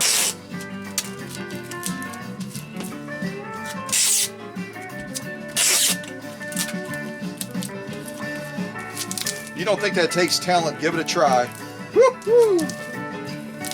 All right, that's all a single unit now, just like it needs to be. All right, let's finish off this side.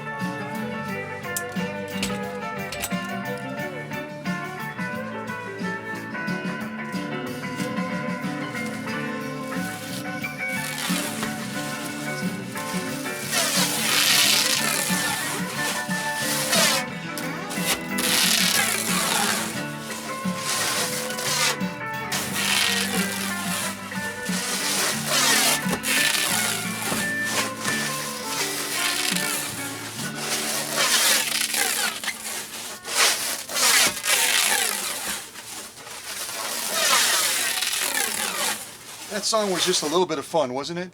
You can just imagine being on stage, being that piano player, being that guitar player, kind of going back and forth. And I would like to have been in that audience, wouldn't you? Of course, we just were, weren't we? Yeah.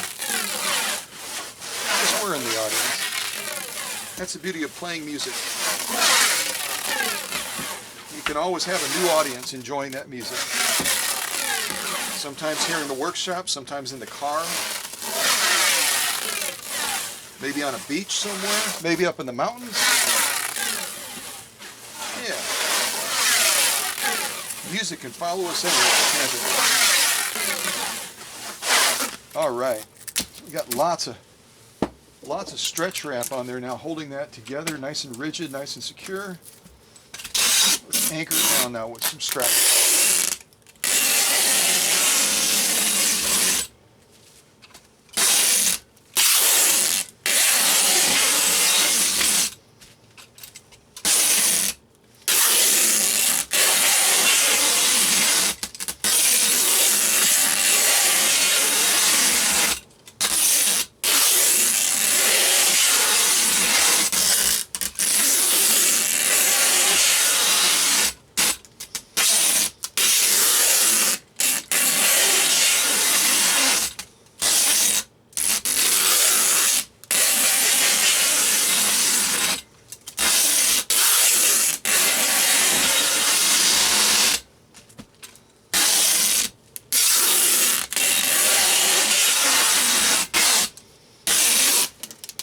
All right, now we're going to press it down.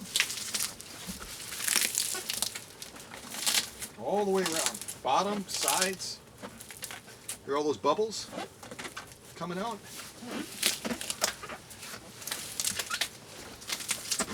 Taking all those layer after layer after layer of stretch wrap and strapping tape and making it a single unit. Now we have to do what? Type it in the chat if you know what we're going to do next. I'll find another tune to put on there. So that was River Radio blah blah blah. Long title. Now we're going to do Down the Street Blues. Down the Street Blues. So go ahead and type in the chat. What is the next step? What do we have to do next?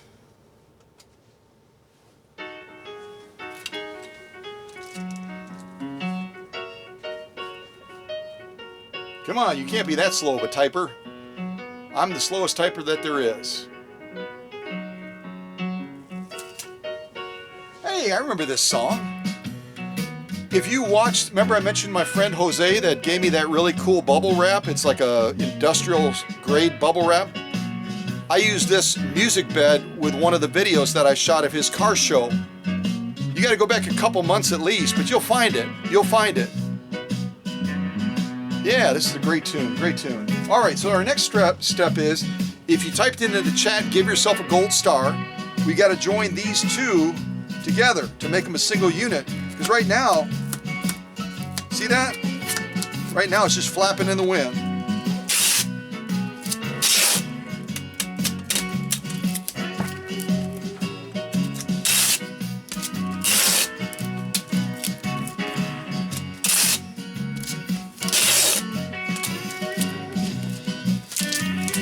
So again, about 3 pieces what I put on.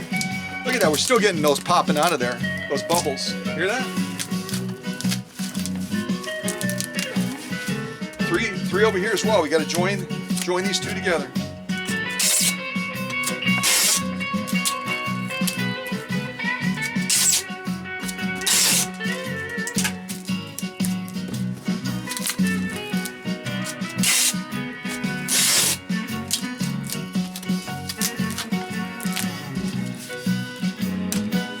So now we're going to tilt this back, and we got to do a couple things to the bottom as well. Because inevitably, as this is moved around between buildings, it's moved from truck to truck or airplane to truck or whatever, people are going to be dragging this. And if we don't anchor this down on the bottom as well, because right now this piece that goes all the way around and this piece are not connected. So we got to connect it here, here, here, and here. And then we have to fill in this open field right now where, let's say that there's a rivet sticking up on the bottom of one of those trucks and they drag this across it. If we don't have this as a closed space, it could cut this edge, and it could totally undo all the work that we just did to strap this down. So we have to close that off. We have to anchor here, there, there, there. So we got some more work to do to finish this off. But that's what we do. We do it right. We don't do it halfway, right? That should be a good shot right there, I think. All right, so let's start.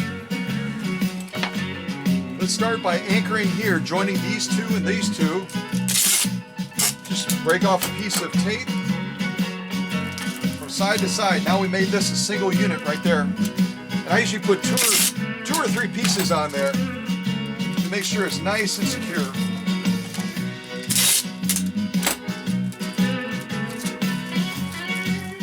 Now we're on this side.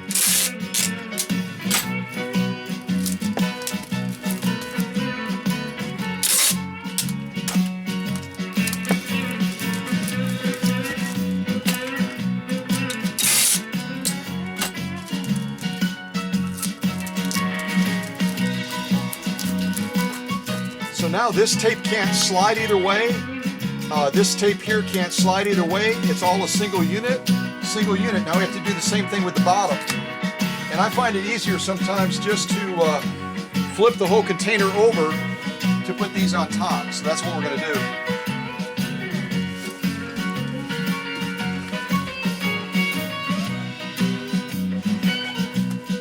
So now we have to take these down. See what I'm talking about? That's just loosey-goosey right now. Same thing on this side. You gotta fix that. You gotta fix that.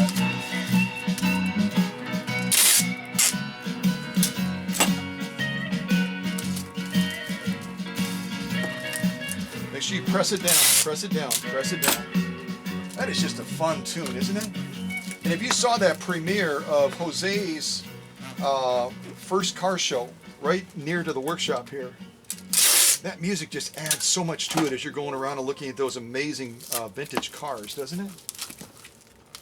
Amazing vintage cars. Everything from a James Bond car to old classic 1930s type cars to much newer cars. There were a couple of newer cars in there as well. You got to check that out if you haven't seen it. And if you're anywhere near at all to Green Bay, Oconto, Wisconsin, and you want to have the best detailing done possible on your car, there's no other place to go. As particular as I am about things and detail and depth and everything else, Jose is my brother. He and I do business exactly the same way. So what do we do now? We joined the strapping that comes like this. We joined the strapping that comes like this on all four corners. Now we need to close off this bottom part. Again, imagine this, someone is rushing to slide this in the back of a truck, and usually the metal truck beds are held down by rivets. Inevitably, the rivets will start to come loose. They'll start to come up a little bit, create a little bit of an edge, a cutting edge, and it gets drugged by here and gets caught on there. Slice all the way across, slice. So we have to close this off so it's got a smooth sliding surface. So even if a rivet or something like that is sticking up, it's going to slide past this instead of catching this edge or that edge or this edge or that edge. Okay? All right, so that was called Down the Street Blues. I'm liking that song a lot. And now we got Lazy Porch Swing Blues. Lazy Porch Swing Blues. I'm always on the porch with a dog, a rocking chair, and probably a big pitcher of lemonade or sweet tea maybe. Maybe some sun tea. You know what I'm talking about. All right, so let's close this off. Let's close this off right now.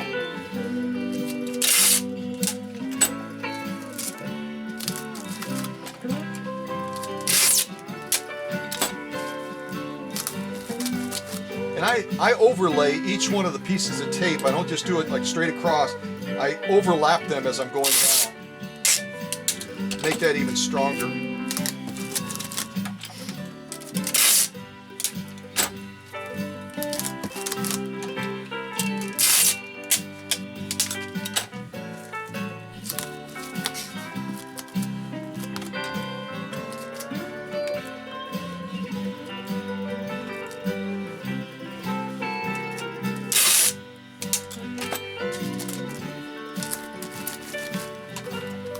Some people would stop there. They closed it off, but that's only a single layer of tape.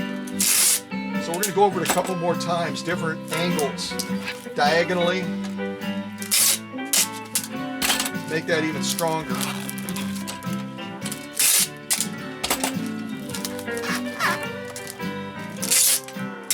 Switch directions.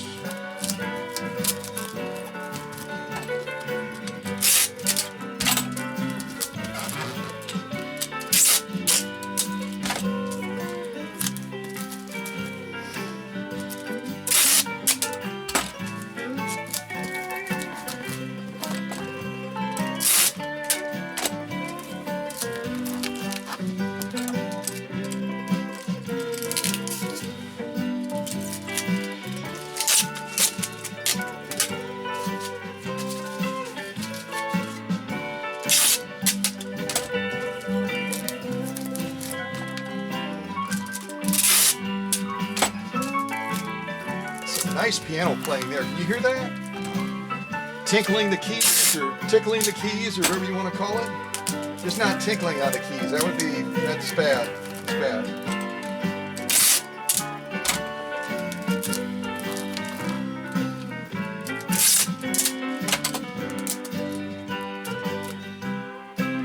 Look at that static electricity. Oh, it's crazy. Press it down, press it down, press it down.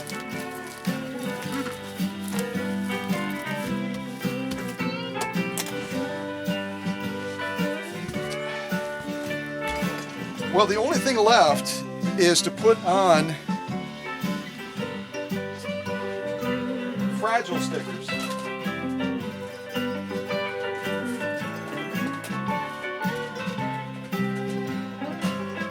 And I've got two different types now. I've got these bigger ones that I try to use on the side, like this. I don't put them on every strap piece. I alternate. So I put one here, I put one around the corner, and about every other one, so that, you know, folks are busy, I get it, but if this doesn't stand out and catch your attention saying, oh, that must be fragile, I don't know what will. And then I've got a smaller one that I use for the top area, because obviously the postage has to go probably up here on the top. I got to change this shot a little bit. So obviously, and if you didn't see that because the shot was messed up or whatever, the bigger ones usually are going to go on the side, like so. And then I usually put a couple pieces of tape over them, even though they're a sticky back. I just want to make sure they don't come loose. And then on the top, usually here, here, and here, and then I leave this upper part open because they have to put the postal on, you know, the postage stuff on there. Then I use these smaller ones in the spaces where I don't have quite as much room. And this one even has a little flavor of friendliness to it, where it's saying, handle with care, fragile, thank you, thank you. Not that that's going to make a big difference, which is why we, you know, we hope for the best, but we plan for the worst. You know, even if we're polite with our stickers, they might still beat the daylights out of this box, so we need to do our job, which we've done, in protecting this 1937 201-2. So that's all I got left, and then right in the middle here, in this little space right here, is obviously going to go the address label, so they know where to send it to get it to William. And then we take it to the post office, and we ship her off, get her heading down towards Alvin Park, Florida. So there you go. Had a couple of requests for folks where I kind of cut some of the other packings a little bit shorter, and I kind of said, well, y'all know, you can kind of piece it together. Here, you saw the entire process. And it's a very complex process, very detailed process, but a proven process that has gotten machines to Hawaii, Australia, the United Kingdom, Japan, and the list goes on of places that I've sent machines. And all of them, because of our prior planning, wanting to prevent poor performance, all of them have arrived undamaged. And that's good. That's quite a record. And it doesn't mean that this process is as good as it can be. I'm constantly, just like the work I do on the machines, I'm constantly trying to improve that process more and more and more and more. Right? Yeah. We're not as good tomorrow. Wait, we're not as good today as we are going to be tomorrow. That's what I meant to say. And the next day, and the next day, and the next day. All right. So how about one more piece of music and we'll wrap this up. And this next one is called Rocking Chair. Rocking Chair. Yeah. And a couple of you very special friends and customers, I sometimes will surprise you by putting something into a box for you. And I did that for two friends of mine. One is in Texas, one is in Florida. And I sent them a really cool rocking chair that you can put pins in if you're working on a big project or something like that. So I've got a couple more of them. I'll probably eventually send them out to somebody. I just send them out just as a surprise. You know what I mean? Yeah. So this is called Rocking Chair. Here we go.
Face down.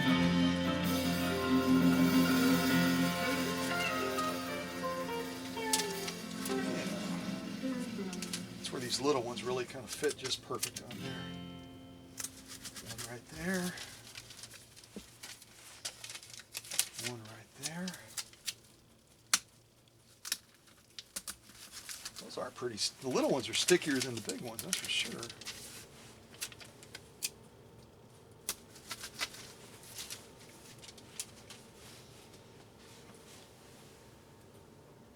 All right, this next one is called Swing. That happens to be our last song, which is pretty doggone funny. Yeah.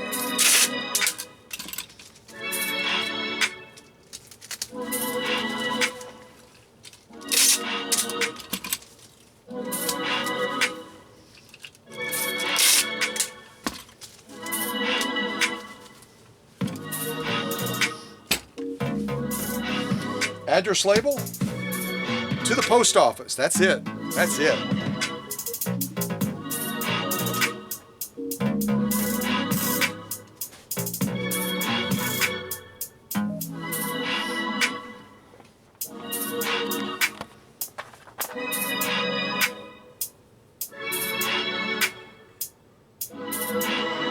All right, thanks for watching.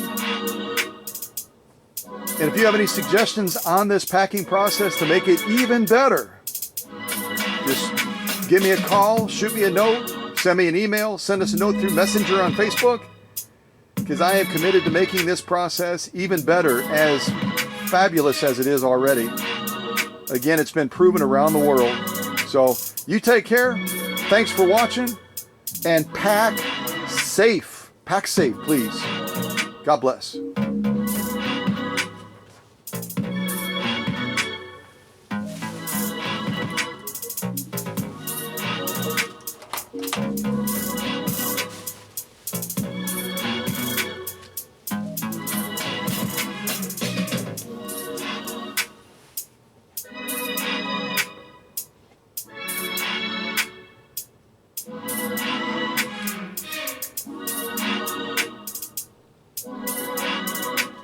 Holy cow.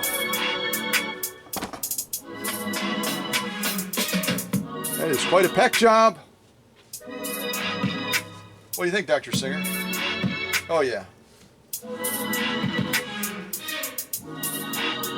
Cool. All right. Time for lunch.